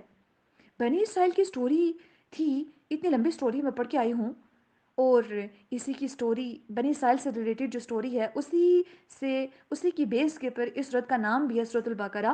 بٹ مجھے کیا ضرورت پڑی کہ مجھے اس آیت کو بار بار مجھے پڑھنے کی تلقین کی جا رہی ہے؟ مجھے ہر مرتبہ جب میں قرآن مجید کی تلاوت کرتی ہوں تو یہ سملر آیات 3 4 5 6 جگہوں پہ مجھے رپیٹ کرنی پڑتی ہیں، اور مجھے یہ پڑھنی پڑتی ہیں. کیوں؟ تاکہ اذکروا نعمتی التی انعمت علیکم، تاکہ میں یاد کروں کہ اللہ تعالیٰ نے میرے اوپر کون کون سی نعمتیں کی ہیں. ہم اللہ سبحانہ وتعالیٰ کی نعمتوں کی طرف کب دیکھتے ہیں؟ ہمیں تو یہ کہا جاتا ہے کہ اچھا تمہارے پاس یہ نہیں ہے. ایک ہوتا نا جسے کہتے ہیں کہ ایک پوری دیوار بنا لی جائے، اس کے اندر اگر ایک اینٹ کی جگہ خالی چھوڑی جائے، سب لوگوں کی نظر وہاں پہ جاتی ہے، جو ایک ہول باقی رہ گیا ہے، وہ جو خالی جگہ، جو خالی اسپیس باقی رہ گئی ہے، باقی جو اتنی عمدہ دیوار ہے اس کی طرف کوئی نہیں دیکھتا، اور اس ایک نقص کی وجہ سے ساری کی ساری باقی دیوار کو ریجیکٹ کر لیا جاتا ہے، اس کو اپریشیٹ نہیں کیا جاتا. انسان کی نیچر بھی ایسی ہی ہے کہ انسان بڑا جلد باز ہے، اور انسان بڑا ناشکرا بھی ہے. انسان کی ناشکری کا عالم یہ ہے کہ وہ اللہ تعالیٰ کی نعمتوں کو یاد نہیں کرتا. یہاں پہ یہ تو نہیں بتایا گیا نا کہ تم میری نعمتوں کو، ان کے اوپر شکر ادا کرو، تم ان کی نعمتوں کو آگے، میری نعمتوں کو آگے شیئر کرو، تم ان کا اظہار کرو. نہیں، صرف یاد کرو. یاد کرنا کتنا اہم ہوتا ہے. جب ہم کسی چیز کو بار بار یاد کرتے ہیں تبھی تو اس کی امپورٹنس ہمیں ریئلائز ہوتی ہے، تبھی تو جا کے جو اس کے مقاصد ہیں فلفل ہوتے ہیں، تبھی تو اس کے بارے میں ہم ڈیپلی جا کے سوچتے ہیں، سمجھتے ہیں، اس کے بعد جا کے اس کے اوپر ہم شکر گزاری اور صبر کے لیول کے اوپر آ سکتے ہیں. تو تم میری ان نعمتوں کو یاد کرو جو میں نے تمہارے اوپر کی ہیں. اب نعمتوں کو کس طرح سے یاد کیا جا سکتا ہے؟ سب سے پہلے تو انسان اپنی ذات سے شروع کرے. اپنی آنکھوں کی جو نعمت ہے اس کے بارے میں آپ سوچنا شروع کر دیں تو ہماری زندگی تو صرف آنکھوں کے گرد ہی گھومنا شروع ہو جائے کہ اس کے اندر اللہ سبحانہ وتعالیٰ نے کتنے سارے سیلز کو کیسے سیکوینس میں رکھا ہے. آنکھوں کی شیپ اللہ سبحانہ وتعالیٰ نے کیسی بنائی ہے. ہر مخلوق کی آنکھیں ڈیفرنٹ اللہ تعالیٰ نے بنائی ہیں، کلر مختلف نظر آتے ہیں، کچھ نہ کچھ یونیکنیس ہر ایک کی آنکھوں میں نظر آ رہی ہوتی ہے. ان آنکھوں کے اندر اگر انسان دیکھے تو ان کے اندر ایک الگ دنیا انسان کو نظر آ رہی ہوتی ہے. کس طرح سے یہ فنکشن کرتا ہے؟ ان آنکھوں کے اندر اللہ سبحانہ وتعالیٰ نے کس طرح کا مٹیریل فٹ ان کیا ہے؟ اس کے اندر کیسے اللہ سبحانہ وتعالیٰ نے خون کی رگیں کس طرح سے بچھائی ہیں؟ کیسے ان آنکھوں کے اندر خون پہنچتا ہے؟ کیسے یہ آنکھیں دماغ کے ساتھ کنیکٹڈ ہیں کہ آنکھیں جو دیکھتی ہیں دماغ ایک دم سے پہچان جاتا ہے، آنکھیں جو محسوس کرتی ہیں دل ایک دم سے پہچان جاتا ہے. کیسے دل میں جو چیز محسوس ہوتی ہے، دماغ کو جو چیز بری لگتی ہے، آنکھوں سے آنسو بہنا شروع ہو جاتے ہیں. یہ جذبات، احساسات کیسے آنکھوں کے ذریعے بہنا شروع ہو جاتے ہیں؟ کیسے؟ کیوں؟ یہ آنکھیں کب کب کیا کیا دیکھتی ہیں؟ ان آنکھوں کے ذریعے یہ کیسے ڈفرینشیٹ کر پاتی ہیں کلرز کو؟ یہ کس چیز کی انٹینسٹی کو کیسے فیل کر لیتی ہیں؟ کوئی ایسا کیمیکل ہو جو کہ آنکھوں کے موافق نہیں ہے، کیسے ان سے آنسو بہہ پڑتے ہیں؟ کوئی اگر چیز آنکھوں میں چلی جائے تو کیسے اللہ سبحانہ وتعالیٰ نے نظام فٹ کیا ہے کہ آنکھوں سے آنسو نکلنا شروع ہو جاتے ہیں ایک دم سے؟ کیسے ہم اللہ سبحانہ وتعالیٰ کی اس نعمت کا شکر ادا کر سکتے ہیں؟ یہ وہ آنکھیں ہیں جن کے ذریعے ہم روزانہ دیکھتے ہیں، کلام کو دیکھتے ہیں، پڑھتے ہیں. آنکھوں کے ذریعے بھی انسان پڑھتے ہیں. اللہ اکبر. آنکھوں کے ذریعے کتابیں پڑھی جاتی ہیں، آنکھوں کے ذریعے لوگوں کے چہرے پڑھے جاتے ہیں، آنکھوں کے ذریعے اللہ کی تخلیق کردہ مخلوق کو پڑھا جاتا ہے. کیسی ہیں یہ آنکھیں؟ ان آنکھوں کا ہم شکر ادا نہیں کر پاتے. کیسے یہ بند ہوتی ہیں تو انسان سکون محسوس کرتا ہے، کیسے یہ بند ہوتی ہیں تو انسان گہری نیند کی وادیوں میں کھو جاتا ہے. تو ہم اللہ تعالیٰ کی نعمتوں کو یاد کریں، ایک ایک نعمت کے اوپر. یہ درخت کیوں ہیں، ہوائیں کیوں ہیں، پتے کیوں گرتے ہیں، پتے نئے واپس کیوں لگ جاتے ہیں، ان درختوں کا مقصد کیا ہے، یہ جو آس پاس پرندے اڑتے ہوئے نظر آتے ہیں ان کا مقصد کیا ہے، یہ پہاڑ جو بچھائے گئے ہیں ان کا مقصد کیا ہے. کیونکہ اللہ تعالیٰ نے تو بیکار کوئی چیز نہیں پیدا کی. تو مجھے یہ دیکھنا ہے کہ میرے ہاتھ کیوں پیدا کیے گئے، ان کا مقصد کیا ہے، ان کے جوڑ ایک ایک یہ کیسے موو کرتے ہیں. اپنی ذات سے انسان شروع کرے، پھر انسان اپنے آس پاس کے رشتوں کو محسوس کرے کہ کیسے اللہ سبحانہ وتعالیٰ نے ان کے درمیان رحمت رکھی ہے، محبت رکھی ہے. ایک ماں کیوں اپنے بچے کا اتنا خیال رکھتی ہے، ایک ماں اپنا کیوں اپنے جسم کو منتقل کرتی ہے اپنے بچے کے اندر، اپنی جوانی کو دے دیتی ہے اپنے بچے کو، سب کچھ قربان کر دیتی ہے اپنے بچے کے لیے. کیوں؟ اللہ تعالیٰ کی نعمتوں کو یاد کیجئے جو اللہ تعالیٰ نے ہمارے اوپر کی ہیں. اللہ تعالیٰ نے ذہانت دی ہے، اللہ تعالیٰ نے عقل دی، اللہ تعالیٰ نے شعور دیا، اللہ تعالیٰ نے قرآن کا فہم دے دیا. اللہ سبحانہ تعالیٰ نے دنیاوی لحاظ سے اچھا پہننا، اچھا کھانا نصیب کر دیا، اچھا دیکھنا نصیب کیا، اچھے لوگ آس پاس دے دیے، اچھے آفیسز دے دیے، اچھے گھر دے دیے، اچھے جوتے پہننے کو دے دیے، اچھی ڈگری دے دی، اچھے کالج میں ایڈمیشن دلا دیا، اچھی یونیورسٹی کے اندر ایڈمیشن ہو گیا. اس میں کیا ہمارا کوئی کمال ہوتا ہے؟ نو، یہ اللہ سبحانہ تعالیٰ کی ڈویژن ہے، اللہ سبحانہ تعالیٰ کی عطا ہے. کس کو کتنا دینا ہے، کب دینا ہے. ایک لقمہ جو کھاتے ہیں، پہلا نوالا لیتے ہیں، اس کے اوپر کتنا سرور ملتا ہے، کتنا سکون ملتا ہے جب بہت زیادہ بھوک کی حالت ہو، یا ایک گھونٹ جب پانی کا پیتے ہیں جب پیٹ بالکل خالی ہو اور بہت زیادہ پیاس لگی ہو، زبان خشک ہو رہی ہو، ایک گھونٹ پانی کا ملتا ہے، وہ کتنا ذائقے دار ہوتا ہے ہمارے لیے، کتنا ہمیں سکون پہنچاتا ہے. اور ایک انسان جب اس نے ایک باٹل پانی کی پی لی ہو اس کے بعد ایک گھونٹ پیے، وہ سیم ٹیسٹ نہیں رہتا. یہ ٹیسٹ کی ڈویژن، پانی تو وہی ہوتا ہے، زبان تو وہی ہوتی ہے، یہ مختلف ٹیسٹ کہاں سے آتے ہیں، کون دیتا ہے. ہم کہتے ہیں کہ فلاں کے ہاتھ میں ٹیسٹ ہے یا فلاں کی زبان میں ٹیسٹ ہے. نو، یہ اللہ سبحانہ تعالیٰ کی طرف سے ہوتا ہے کہ کس کو کیسا ذائقہ محسوس کروانا ہے کس وقت. تو اللہ تعالیٰ کی نعمتوں کو یاد کرنا ہے. وَأَنِّي فَضَّلْتُكُمْ عَلَى الْعَالَمِينَ، اور میں نے تمہیں جہان والوں کے اوپر فضیلت دی. اب یہاں پہ بنی اسرائیل کے اوپر اللہ تعالیٰ نے کیسی کیسی نعمتیں کی تھیں. آل فرعون سے اللہ سبحانہ تعالیٰ نے ان کو نجات دی. فرعون کو ان کی آنکھوں کے سامنے غرق کیا، جو ان کی بیٹیوں کو زندہ رکھا کرتا تھا اور ان کے بچوں کو ذبح کروا لیا کرتا تھا. پھر اللہ سبحانہ تعالیٰ نے ان کو، جب انہوں نے بچڑے کی عبادت کی تھی تو اللہ تعالیٰ نے ان کے شرک جیسے گناہ کو بھی معاف کر دیا تھا. پھر جب انہوں نے یہ ڈیمانڈ کی تھی حضرت موسیٰ علیہ السلام سے کہ ہم نے اللہ تعالیٰ کو کھلم کھلا دیکھنا ہے، اللہ تعالیٰ نے پھر ان کو موت کے بعد دوبارہ سے زندہ کر دیا. اللہ تعالیٰ نے ان کو من و سلوا دیا. جب وہ راضی نہیں ہوئے تو اللہ تعالیٰ نے پھر ان کو جو زمین کی انہوں نے سبزیاں مانگی اللہ تعالیٰ نے ان کو وہ دے دیں. پانی مانگا، 12 چشمے دے دیے. بہت دھوپ تھی تو اللہ تعالیٰ نے سایہ کر دیا بادلوں کا. پھر اس کے بعد اللہ سبحانہ و تعالیٰ نے کیسے کیسے بنی اسرائیل کے اوپر انعامات نہیں کیے. جب جب ان لوگوں نے جو جو ڈیمانڈ کی اللہ سبحانہ وتعالیٰ نے ان کی فلفل کی.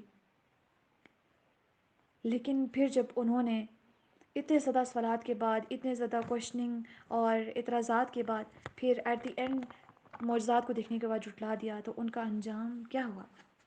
تو اس سے جو نیکسٹ آیت ہے یہ بھی اسی کے ساتھ کنیکٹڈ ہے کہ اگر ہم اللہ سبحانہ وتعالیٰ کی نعمتوں کو یاد کریں گے پھر ہی ہمارے اندر تقویٰ آئے گا، اللہ کا خوف آئے گا کہ میں تو ایک نعمت کے بارے میں یاد نہیں کرتی، اس کو سوچتی نہیں ہوں تو اس کا شکر کیسے ادا کروں گی.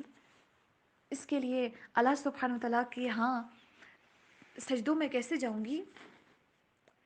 انسانوں جیسی نعمتیں، جسم جیسی نعمتیں، آس پاس کے ماحول جیسی نعمتیں، ہوا جیسی نعمت جو نظر نہیں آتی لیکن کتنا بڑا وہ فنکشن ہے اس کا. عقل جو نظر نہیں آتی لیکن انسان اس کے ذریعے کیسے کیسے کام لے رہا ہے. روح جو نظر نہیں آتی لیکن کیسے کیسے انسان اس کو سیٹسفائی کرتا ہے، کیسے کیسے اس کو کچھ لوگ آلودہ کر رہے ہوتے ہیں. تو یہ سب کیا ہے؟ سب اللہ سبحانہ وتعالیٰ کی نعمتیں ہیں اور ہم نے ان کے اوپر شکر ادا کرنا ہے. شکر تب ادا ہوگا جب ہم نے ان کے بارے میں سوچنا ہے، یاد کرنا ہے. تو جب ہم اٹھیں تو سوچیں ہم کہ اللہ تعالیٰ کی توفیق سے ہم اٹھ رہے ہیں. یہ جوڑ اگر ہماری باڈی میں نہ ہوتے ہم چلتے کیسے؟ از مین اگر ہم آل دی ٹائمز جیسے زلزلہ ہوتا ہے ہل رہی ہوتی ہے، اگر ایسے ہلتی ہوتی ہمیں اس کے اوپر چلتے کیسے؟ تو ہر ایک لمحے کے اوپر ہم نے سوچنا ہے، سوچیں گے تو پھر اللہ تعالیٰ کا شکر ادا کر پائیں گے۔ اللہ سبحانہ وتعالیٰ سے دعا ہے کہ اللہ سبحانہ وتعالیٰ ہم سب کو اپنی نعمتوں کو یاد کرنے کی توفیق عطا فرمائے، اپنی نعمتوں کے بارے میں سوچنے کی توفیق عطا فرمائے۔ واتقوا يوما لا تجزي نفس عن نفس شيئا ولا يقبل منها عدل ولا تنفعها شفاعة ولا هم ينصرون۔ اس سے پہلے اللہ سبحانہ و تعالیٰ نے بنی اسرائیل کو مخاطب کر کے ساری انسانیت کو سمجھایا کہ اللہ سبحانہ و تعالیٰ کی نعمتوں کو یاد کرو۔ اب ہم اللہ سبحانہ و تعالیٰ کی نعمتوں کو یاد کریں گے تو تبھی ہمارے دل کے اندر اللہ سبحانہ و تعالیٰ کا خوف پیدا ہوگا، اور خوف پیدا ہونے کے لیے کوئی لاجک بھی ہونی چاہیے۔ ایک ایسی اللہ سبحانہ و تعالیٰ کی ذات جو اتنی ساری نعمتیں عطا کر سکتی ہے بغیر ہماری محنت کے، بغیر کسی ہمارے ٹیلنٹ کے، بغیر اسکل کے، بغیر ایبیلٹیز کے، تو انسان کے دل میں تو ایسا خیال پیدا ہو سکتا ہے نا کہ وہ ذات جو اتنا سب کچھ بھی کیے بغیر اگر عطا کر سکتی ہے تو وہ کیا اگر ہم گناہ کریں تو وہ معاف نہیں کر سکتی، یا اس کی نافرمانی کریں پھر بھی اس کو کیا پرواہ ہے کہ انسان اس کی نافرمانی کرتا رہے؟ تو کہیں انسان ان نعمتوں کے اندر آ کے سرکش نہ ہو جائے، باغی نہ ہو جائے۔ اللہ تعالیٰ نے ایک ایسے دن سے ڈرایا ہے جس کا آنا حق ہے، وہ ہر حال میں آئے گا۔ اب انسان کا اس دنیا کے اندر ایک طریقہ کار ہوتا ہے، ایک رویہ ہوتا ہے، وہ دیکھتا ہے کہ کہیں نہ کہیں سے میری سفارش ہو جائے گی تو میں کسی سزا سے بچ جاؤں گا۔ دوسرا ہوتا ہے کہ وہ کوئی فدیہ وغیرہ دے دے گا یا کوئی چیز دے کے تو اپنی جان چھڑا لے گا، اور تیسرا ہوتا ہے کہ وہ کسی نہ کسی سے مدد لے لے گا۔ اللہ سبحانہ وتعالیٰ نے جب اس دن کے بارے میں ڈرایا کہ اس دن سے ڈرو، لا تجزی، جس دن کوئی جان کسی جان کے کام نہیں آئے گی۔ چوتھی چیز کہ کوئی جان اس دن کسی جان کے کام نہیں آئے گی، کوئی شخص کسی شخص کے کام نہیں آئے گا، کوئی اپنی جگہ کے اوپر کسی کو یہ نہیں کہے گا کہ تم میری جگہ کے اوپر سزا بھگت لو۔ آج جو دعوے کرتے ہیں کہ آپ کی جگہ ہم تکالیف اٹھا لیں گے، اس دن کوئی ساتھ نہیں دے گا۔ تو انسان اس دھوکے سے باہر نکل آئے کہ اس دن کوئی اس کی مدد کرے گا یا کوئی جان اس کی جان کے کام آ جائے گی، نو ون۔ پھر دوسری انسان کی جو غلط فہمی ہے کہ وہ کوئی اپنے پاس جو اس کے پاس پیسہ ہے، دولت ہے، شہرت ہے، یہ چیزیں دے کے تو اپنی جان بچا لے۔ اللہ تعالیٰ نے فرمایا وَلَا يُقْبَلُ مِنْهَا عَدْلٌ، اس سے اس دن کوئی فدیہ، کوئی اس طرح کی چیز قبول نہیں کی جائے گی۔ تیسری وَلَا تَنفَعُهَا شَفَاعَةٌ، اس دن اسے کوئی بھی سفارش یا شفاعت فائدہ نہیں دے گی۔ آپ نے اکثر دیکھا ہوگا کہ حفاظ جو ہیں وہ شفاعت کریں گے، ایک شہید جو ہے وہ بھی سفارش کرے گا، نبی اکرم صلی اللہ علیہ وسلم بھی سفارش کریں گے کچھ لوگوں کے حق میں، اور کچھ ایسے ہوں گے مختلف مقامات کے پر آپ نے پڑھا ہوگا کہ سفارش، اور یہاں پہ وَلَا تَنفَعُهَا شَفَاعَةٌ کہ کسی کی بھی سفارش قبول نہیں کی جائے گی۔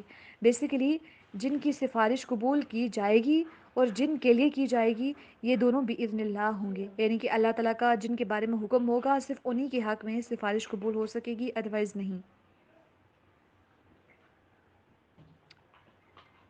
اور چوتھی جو غلط فہمی ہے وَلَا هُمْ يُنصَرُونَ، اکثر ہماری فیملیز میں لوگ کہتے ہیں کہ جو حافظ قرآن ہے تو وہ اپنے والدین اور اس سے ایک جو عالم دین ہے وہ آس پاس کے لوگوں کو، پتہ نہیں کتنے لوگوں کو وہ بخشش کروا دے گا، ان کی سفارش کر دے گا، اور کچھ اس طرح سے غلط فہمی کا شکار ہوتے ہیں کہ نبی اکرم صلی اللہ علیہ وسلم ہم ان کی امتی ہیں، انشاءاللہ وہ ہماری سفارش کروا دیں گے۔ لیکن ہمیں یہ نہیں پتہ کہ اللہ سبحانہ وتعالیٰ نے اگر ہمیں ان لوگوں میں چنا ہے جن کی سفارش ہوگی تو تبھی ہم ان میں شامل ہو سکتے ہیں۔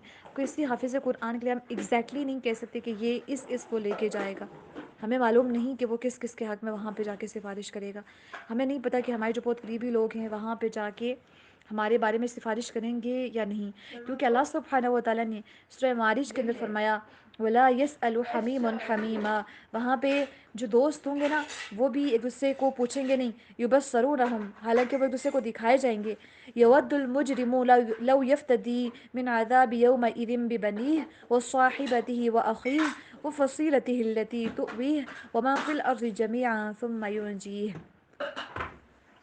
وہ اس دن وش کرے گا جو مجرم ہوگا کہ آج تو میرے بیٹے کو، میرے بیٹوں کو، میری بیوی کو اور میرے بھائی کو اور جو لوگ اس کے پر احسان کیا کرتے تھے دنیا کے اندر، یعنی کہ جو اس کے محسنین تھے، وہ ایون دیٹ جو ان سب کے سب کو جہنم میں ڈال دیا جائے، ان سب کے سب کو عذاب میں ڈال دیا جائے، آج میری جان بچائی۔ انسان اپنے بیٹوں سے بڑی محبت کرتا ہے، اپنے لائف پارٹنر سے بڑی محبت کرتا ہے، اپنے بھائی سے، لیکن اس دن کہے گا میری جان بچائی۔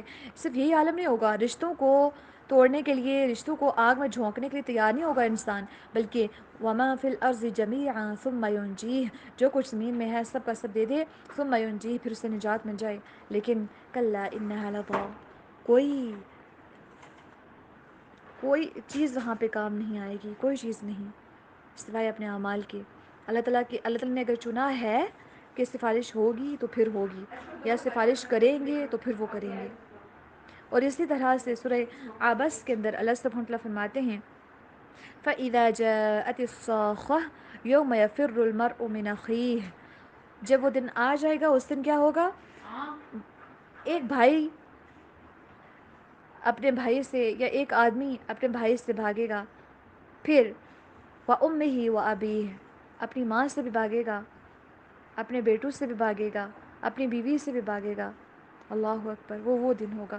وَأُمِّهِ وَأَبِيهِ وَصَاحِبَتِهِ وَبَنِيهِ، اپنے بھائی، ماں، باپ، بیوی یا لائف پارٹنر اور بیٹے۔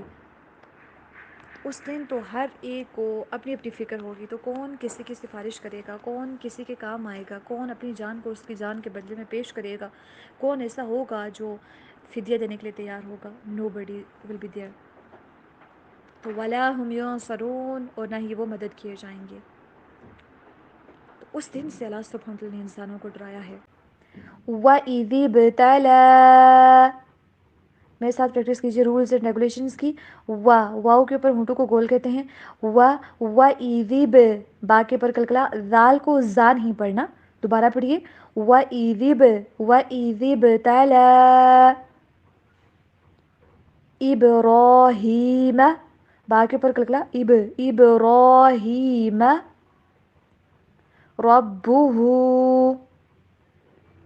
بِكَلِمَاتٍ، تیاں کے اوپر اخفا، بِكَلِمَاتٍ فَأَتَمَّهُنَّ،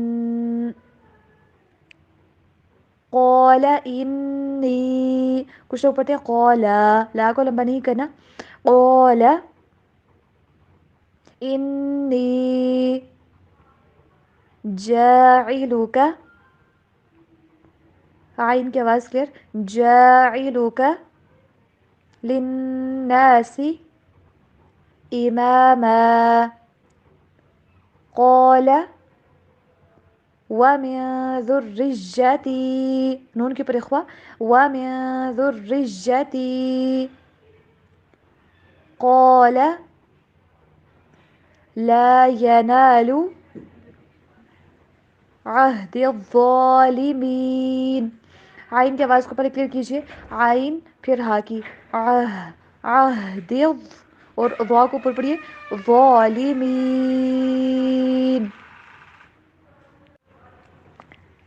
وَإِذِ ابْتَلَىٰ إِبْرَاهِيمَ رَبُّهُ بِكَلِمَاتٍ فَأَتَمَّهُنَّ، قَالَ إِنِّي جَاعِلُكَ لِلنَّاسِ إِمَامًا، قَالَ وَمِن ذُرِّيَّتِي، قَالَ لَا يَنَالُ عَهْدِ الظَّالِمِينَ۔ اب ہم دیکھیں گے انشاءاللہ ٹرانسلیشن۔ بسم اللہ الرحمن الرحیم۔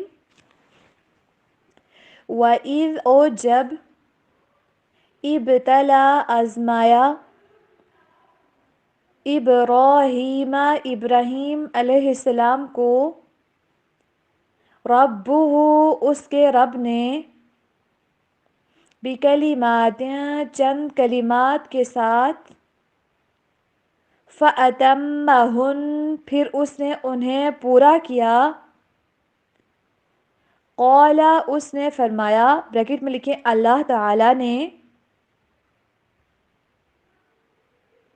انی بے شک میں، جاعلوکا تجھے بنانے والا ہوں، للناسی لوگوں کا، اماما امام یا رہنما یا پیشوا، قولا اس نے کہا، یعنی کہ ابراہیم علیہ السلام نے، بریکٹ میں لکھیے، وَمِن ذُرِّيَّتِي اور میری اولاد میں سے کچھ کو بھی، قولا اللہ تعالیٰ نے فرمایا، لا ینالو نہیں پہنچتا، عہدی میرا وعدہ، الظالمین ظالموں کو، وَإِذْ ذال کو نرم اور واو کو ڈبلیو ساؤنڈ کے پر، وَإِذْ جعلنا البیت، عین کی آواز، جعلنا البیت مثابۃ للناس، تھا کو نرمی سے پڑھیے، مثابۃ للناس وَأَمْنًا، ام کے اوپر غنہ نہیں کرنا، وَأَمْنًا، وَاتَّخِذُوا، خواہ کو موٹا کر کے پڑھیں، وَاتَّخِذُوا، من مقامی، قاف کو اوپر پڑھیں گے، من مقامی ابراہیم، با کے اوپر کلکلا، ابراہیم مصلی، صاد کو اوپر، مصلی، وعہدنا، عین کی آواز کلیئر، ہا کی بھی اور دال کے پر بھی کلکلا، وعہدنا الی ابراہیم، با کے اوپر کلکلا، ابراہیم واسماعیل، واسماعیل،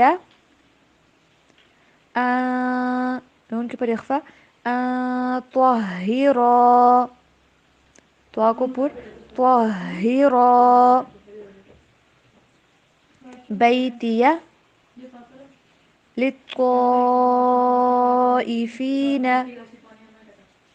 والعاکفین والرکع السجود، وَإِذْ جَعَلْنَا الْبَيْتَ مَثَابَةً لِلنَّاسِ وَأَمْنًا وَاتَّخِذُوا مِن مَّقَامِ إِبْرَاهِيمَ مُصَلًّى وَعَهِدْنَا إِلَى إِبْرَاهِيمَ وَإِسْمَاعِيلَ أَن طَهِّرَ بَيْتِيَ لِلطَّائِفِينَ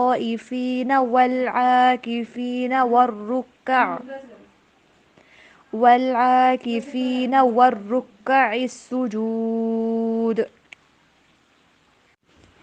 اب ہم دیکھیں گے انشاءاللہ ٹرانسلیشن، بسم اللہ الرحمن الرحیم، وَإِذْ اور جب، جعلنا ہم نے بنایا، البیت بیت اللہ کو یا اس گھر کو، مثابتاً بار بار لوٹ کر آنے کی جگہ، للناسی لوگوں کے لیے، وامنا اور سراسر امن کی جگہ، واتخذوا اور تم بنا لو یا پکڑو، من مقام ابراہیم مقام ابراہیم کو، مصلی جائے نماز یا نماز کی جگہ، وعہدنا اور ہم نے تاکیدی حکم دیا، الی ابراہیم ابراہیم علیہ السلام کو، واسماعیل اور اسماعیل علیہ السلام کو، طہرا یہ کہ تم دونوں پاک کرو، بیتیا میرے گھر کو، للطائفین طواف کرنے والوں کے لیے، والعاکفین اور اعتکاف کرنے والوں کے لیے، والرکع السجود اور رکوع کرنے والوں کے لیے، سجدہ کرنے والوں کے لیے۔ وَإِذِ ابْتَلَىٰ إِبْرَاهِيمَ رَبُّهُ بِكَلِمَاتٍ فَأَتَمَّهُنَّ، یہاں پہ بکلمات کا جو ورڈ ہے، بعض مفسرین جو ہیں انہوں نے ان باتوں سے مراد وہ باتیں لی ہیں کہ کن کن کے ذریعے، کن کن باتوں کے ذریعے ان کو آزمایا گیا تھا۔ ایک تو ان کے اوپر والد کی طرف سے آزمائش تھی۔ آپ جانتے ہیں نا کہ ان کا والد جو تھا وہ تو بتوں کو بنا بنا کے سیل کیا کرتا تھا، وہ ان کو بیچا کرتا تھا۔ تو جب بیٹا ہی باپ کی بالکل اگینسٹ چلا جائے تو باپ کا جو رد عمل ہوتا ہے بیٹے کے لیے، وہ اوبیسلی باپ کوشش کرے گا ہر طرح سے کہ میرا بیٹا گمراہ نہ ہو جائے، حالانکہ اس کو خود نہیں پتا کہ وہ شاید گمراہی میں خود ہے۔ تو اپنے باپ کی طرف سے ان کو آزمایا گیا۔ اب دیکھیں کہ انسان کا جو باپ ہوتا ہے، والد، اس کا کس قدر مقام ہوتا ہے انسان کی نظر میں۔ بچے اپنے والد کو کس نظر سے دیکھتے ہیں، ان کو آئیڈیل بنا کے پھر ان کو فالو کرنے کی کوشش کرتے ہیں۔ لیکن ابراہیم علیہ السلام کی آزمائش تو یوں ہی ہوئی کہ باپ ہی اپنا اگینسٹ ہے، جس چیز کو وہ فالو کر رہے ہیں، ایک اللہ سبحانہ و تعالیٰ کو توحید کے اوپر آ رہے ہیں، ان کا باپ اس کے ٹوٹلی اپوزٹ ہے، وہ شرک کی طرف جا رہا ہے، شرک میں ہے بلکہ۔ تو ان کو اپنے باپ کی طرف سے بھی آزمایا گیا۔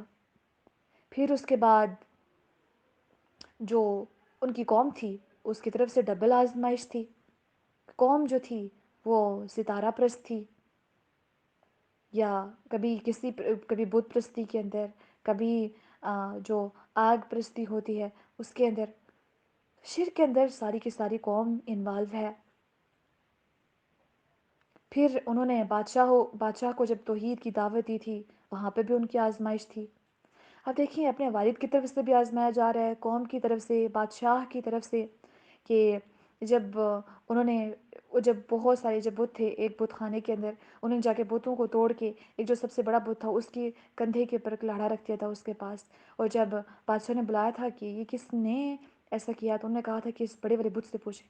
تو بادشاہ نے کہا تھا کہ جب یہ بت بول نہیں سکتا تو یہ کیسے بتائے گا۔ انہوں نے کہا کہ جو بول نہیں سکتا، جو اپنی حفاظت نہیں کر سکتا، جو اپنے ساتھ والوں کی حفاظت نہیں کر سکتا، وہ رب کیسے ہو سکتا ہے۔ تو بادشاہ کو توحید کی دعوت دی تھی اس طرح سے، وہاں پہ بھی آزمائش۔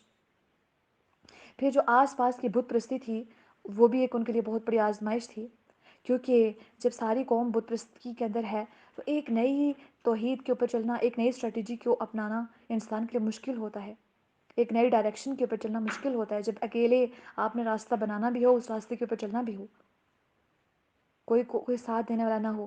پھر ستارہ پرستی، اس کے ذریعے بھی آزمائش ہوئی۔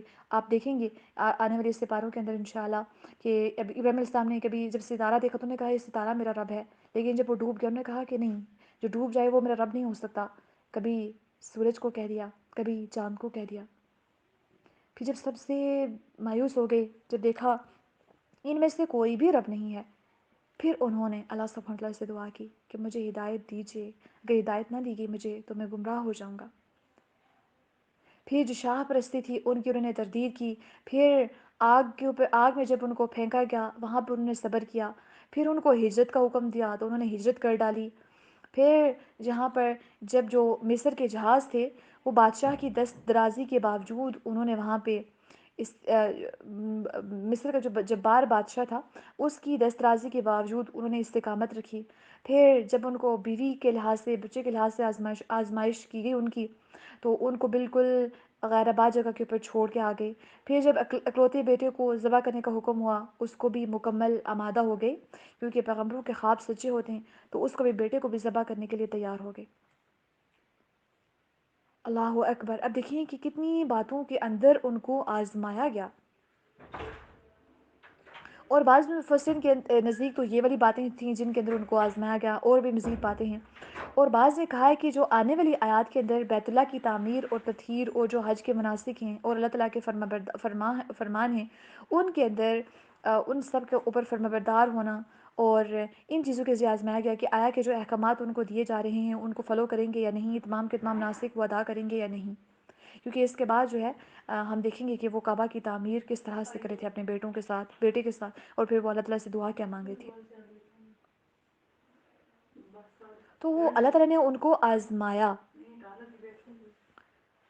وَإِذِ ابْتَلَىٰ إِبْرَاهِيمَ رَبُّهُ بِكَلِمَاتٍ فَأَتَمَّهُنَّ، جب ان کو آزمایا نا تو اللہ تعالیٰ نے اوپر مہر لگا دی کہ وہ سارے کے سارے انہوں نے ان کے اوپر پورے کیے، جو آزمائشیں تھیں سب آزمائشوں میں پورے کے پورے اترے، کامیابی کے ساتھ ہمکنار ہوئے۔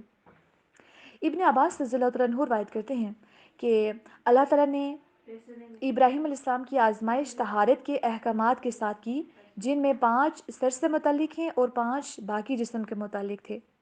سر سے متعلق 5 کون کون سے تھے؟ نمبر 1 مونچھیں کترنا، نمبر 2 کلی کرنا، نمبر 3 ناک میں پانی ڈالنا یعنی کہ ناک کی پانی کے ساتھ صفائی کرنا، نمبر 4 مسواک کرنا، اور نمبر 5 سر کی مانگ نکالنا۔ یہ جو 5 احکامات تھے ان کو حکم دیا گیا تھا کہ یہ ان پانچوں کے پانچوں احکامات کے پر عمل کریں گے، سر سے متعلق تھے۔ جو باقی جسم سے متعلق تھے وہ بھی 5 تھے۔ نمبر 1 زیر ناف بال کاٹنا، ناخن کاٹنا، ختنہ کرنا، بغلوں کے بال اکھیڑنا، اور پیشاب و پاخانے کے نشان کو پانی کے ساتھ دھونا۔ صحیح بخاری کی روایت ہے 5889، صحیح مسلم 65257، اور ابو داؤد کے اندر 4198۔ اور رسول اللہ صلی اللہ علیہ وسلم نے ان امور کو فطرت میں شمار کیا ہے، یعنی کہ یہ فطرت کے امور ہیں۔ ان فطرتی امور کے اندر بھی حضرت ابراہیم علیہ السلام کی آزمائش ہوئی تھی اور وہ ساروں کے سارے کے اندر کامیاب ہوئے تھے۔ اللہ اکبر۔ دیکھیے بڑھاپے میں جا کے بیٹے کو ذبح کرنے کا حکم ہوا تو کر لیا، 80 سال کی عمر میں اپنا ختنہ خود کرنے کا حکم ہوا، وہ بھی کر دیا۔ اللہ اکبر۔ صحیح البخاری کی روایت نمبر ہے 6297۔ قال انی جاعلک للناس اماما، تو جب اللہ تعالیٰ کے احکامات کی فرمانبرداری کی، اللہ تعالیٰ کے احکامات کو پورا کیا، تو اللہ تعالیٰ نے کہا کہ میں تجھے امامت عطا کروں گا، لوگوں کا امام بناؤں گا۔ امامت یوں ہی نہیں ملتی، قربانیاں دینی پڑتی ہیں۔ قال ومن ذریتی، لیڈرشپ کے لیے انسان کو بہت ساری قربانیاں دینی پڑتی ہیں، آزمائشوں سے گزرنا پڑتا ہے۔ تو انہوں نے اللہ تعالیٰ سے مزید دعا کی، اے اللہ میری اولاد کو بھی، دیکھیں اولاد کو کس طرح سے پرائرٹی دی کہ میری اولاد کو بھی لوگوں کا امام بنائیے، ان کے حق میں بھی امامت کی دعا کی، لیکن سب کے سب کی حق میں قبول نہیں ہوئی۔ قال لا ینال عہد الظالمین، کہ میرا جو عہد ہے وہ ظالم لوگوں کو نہیں پہنچتا، کیونکہ ان کو پتہ تھا کہ سب کے لیے دعا نہیں کی۔ انہوں نے کہا میری اولاد میں سے کچھ، من کا مطلب ہے کچھ کو، ٹھیک ہے، سب کے لیے نہیں کہا کہ میں ساری کی ساری اولاد کو امام بنا دیجیے، کیونکہ ان کو پتہ تھا کہ ایسا ہو ہی نہیں سکتا کہ ساری کی ساری اولاد میری نیکی ہو، ان میں سے کچھ ایسے ہوں گے جو ظالم بھی ہوں گے، اور ظالم جو ہیں وہ کبھی بھی اللہ تعالیٰ کی اس نعمت سے سرفراز نہیں ہوتے۔ تو اس طرح سے انہوں نے امامت کی دعا کی، اور کس طرح سے ان کے اولاد کے اندر امامت کی دعا قبول ہوئی، اور نبی اکرم صلی اللہ علیہ وسلم کس طرح اپنے باپ یعنی کہ حضرت ابراہیم علیہ السلام کی دعا ہیں وہ بھی انشاءاللہ تعالی ہم آنے والے آیات کے اندر ہم دیکھیں گے۔ تو اللہ سے نے فرمایا کہ قال لا ینال عہد الظالمین، جو نیکوکار ہوں گے ان کو تو میں انعامات سے نوازوں گا، لیکن جو ظالم ہوں گے ان تک میرا کوئی عہد نہیں پہنچے گا۔ تو ہمیں یہ دیکھا کہ جب دعا کرنی ہو تو اپنی اولاد کے لیے بھی انسان کو زیادہ سے زیادہ دعائیں کرنی چاہیے، اپنے لیے بھی کرنی چاہیے، اور جب اللہ سبحانہ وتعالیٰ کے احکامات سامنے آ جائیں تو ان کے اوپر سمعنا و اطعنا ہمیں کہنا چاہیے۔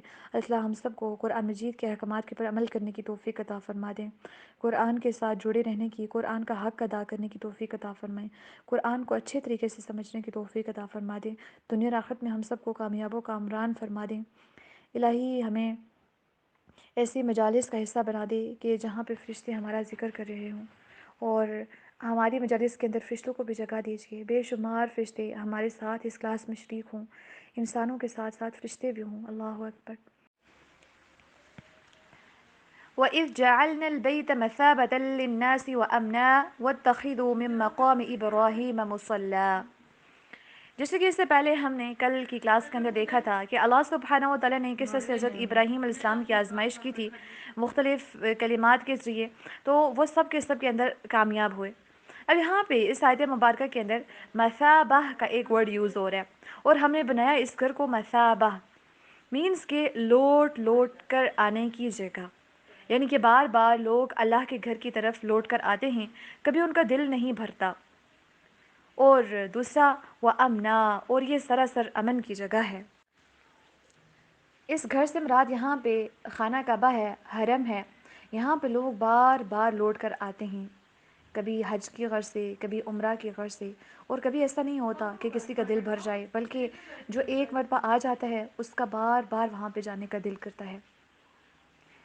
سورہ حج میں اللہ سبحانہ وتعالیٰ نے آیت نمبر 27 میں فرمایا کہ وَأَذِّن فِي النَّاسِ بِالْحَجِّ يَأْتُوكَ رِجَالًا وَعَلَى كُلِّ ضَامِرٍ يَأْتِينَ مِنْ كُلِّ فَجٍّ عَمِيقٍ، اور لوگوں میں حج کا اعلان کر دے، وہ تیرے پاس پیدل اور ہر لاغر سواری پر آئیں گے جو ہر دور دراز راستے سے آئیں گی۔ اس گھر کی طرف لوگ دنیا کے ہر کونے سے آ رہے ہوتے ہیں، مختلف ممالک سے آ رہے ہوتے ہیں اور بار بار آ رہے ہوتے ہیں۔ اس طرح سے سورہ ابراہیم کی آیت نمبر 37 کے اندر بھی ہمیں ایک دعا ملتی ہے، جس کے اندر فرمایا کہ اے ہمارے رب، بے شک میں نے اپنی کچھ اولاد کو اس وادی میں آباد کیا ہے جو کسی کھیتی والی نہیں، یعنی کہ اس ٹائم پہ یہ بنجر تھی، بیابان تھی، تیری حرمت والے گھر کے پاس، اے ہمارے رب، تاکہ وہ نماز قائم کریں۔ سو کچھ لوگوں کے دل ایسے کر دے کہ ان کی طرف مائل ہی رہیں، اور انہیں پھلوں سے رزق عطا کر تاکہ وہ شکر ادا کریں۔ ابراہیم علیہ السلام کی دعا تھی کہ کچھ لوگ ایسے ہونے چاہیے جن کے دل ہمیشہ اس علاقے کی طرف مائل رہنے چاہیے۔ آج تو میں اپنی اولاد کو اس وادی کے اندر چھوڑے جا رہا ہوں، جس کے اندر ابھی کوئی آبادی نہیں ہے، نہ کوئی کھیتی ہے، بس تیرے حرمت والے گھر کے پاس ان کو چھوڑے جا رہا ہوں۔ الحمدللہ۔ اور دیکھیں اللہ سبحانہ وتعالیٰ نے ایون دیٹ حضرت حاجرہ علیہ السلام کی جو کوشش تھی اپنے بیٹے کے لیے، اس کی بھوک کو ختم کرنے کے لیے، اللہ سبحانہ وتعالیٰ نے ایک ماں کی صبر کی نشانی کو آج تک زندہ رکھا ہے۔ سب کو طواف کرنا پڑتا ہے، جو بھی جاتے ہیں حج کی غرض سے، عمرہ کی غرض سے، سب کو۔ تو کچھ لوگوں کے دل ایسے ہوں گے جو ہمیشہ اس جگہ کی طرف مائل رہیں گے۔ تو اللہ سبحانہ وتعالیٰ نے اس گھر کو امن کی جگہ بنایا، اللہ سبحانہ وتعالیٰ نے اس گھر کو بار بار لوٹ کر آنے کی جگہ بنایا۔ امن کی جگہ یہ کس طرح سے ہے؟ آپ کو پتہ ہے کہ جہالیت کے زمانے کے اندر بھی ہمیں دیکھا تھا کہ ایون دیٹ جو انسان کو اگر اپنے باپ کا بھی قاتل نظر آتا، اس کو بھی حرم کی حدود کے اندر وہ بدلہ نہیں لیتا تھا، بلکہ اس کے احترام کو باقی رکھتا تھا۔ اور اس طرح سے حرمت والے مہینوں کے اندر بھی لڑائی کرنا، ایون دیٹ زمانے جہالیت کے اندر بھی عرب کے لوگ جو جاہل تھے، بدو تھے، وہ تب بھی لڑائی نہیں کیا کرتے تھے۔ تو اسلام جب آیا تو اس کے بعد بھی اس اسلام نے اس احترام کو باقی رکھا، بلکہ اس کے اندر تاکید اور پھر مزید اضافہ کیا۔ اب مقام ابراہیم کی یہاں پہ بات ہے۔ مقام ابراہیم، اس کی تفسیر میں دو قول ہیں۔ مقام ابراہیم سے ایک وہ پتھر ہے جس پر کھڑے ہو کر ابراہیم علیہ السلام نے کعبہ تعمیر کیا تھا۔ صحیح مسلم میں ہے کہ حجۃ الوداع کے موقع پر جابر رضی اللہ تعالیٰ عنہ سے مذکور ہے کہ نبی اکرم صلی اللہ علیہ وسلم طواف سے فارغ ہوئے تو مقام ابراہیم کی طرف آئے اور یہ آیت پڑھی، وَاتَّخِذُوا مِن مَّقَامِ إِبْرَاهِيمَ مُصَلًّى، سورۃ البقرہ کی آیت نمبر 125۔ اور پھر مقام ابراہیم کو اپنے اور بیت اللہ کے درمیان کر کے 2 رکعتیں پڑھیں۔ صحیح مسلم کی روایت ہے، روایت نمبر 1218، جیسے کہ حاجی لوگ پڑھتے ہیں۔ اور صحیح بخاری میں ہے کہ مقام ابراہیم کے پاس نماز پڑھنے کا مشورہ عمر رضی اللہ عنہ نے دیا تھا، جس کی موافقت کے اندر اللہ تعالیٰ نے آیات اتاری تھیں، اور جس کی موافقت اللہ تعالیٰ نے فرمائی تھی۔ صحیح البخاری 402۔ ہم دیکھتے ہیں کہ مختلف مقامات کے پر حضرت عمر رضی اللہ عنہ اکثر سجیشن کو دیا کرتے تھے، اور اللہ تعالیٰ اس کے متعلق حکم دے دیا کرتے تھے، کوئی وحی نازل کر دیا کرتے تھے۔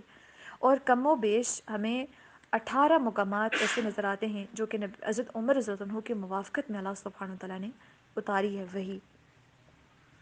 یہ تو تھا پہلا قول کہ وہ پتھر جس کے پر کھڑے ہو کے حضرت ابراہیم علیہ السلام نے کعبہ تعمیر کیا تھا، اور بیت اللہ کو اور جو مقام ابراہیم ہے ان کو اپنے درمیان کر کے نبی اکرم صلی اللہ علیہ وآلہ وسلم نے 2 رکعتیں پڑھی ہیں۔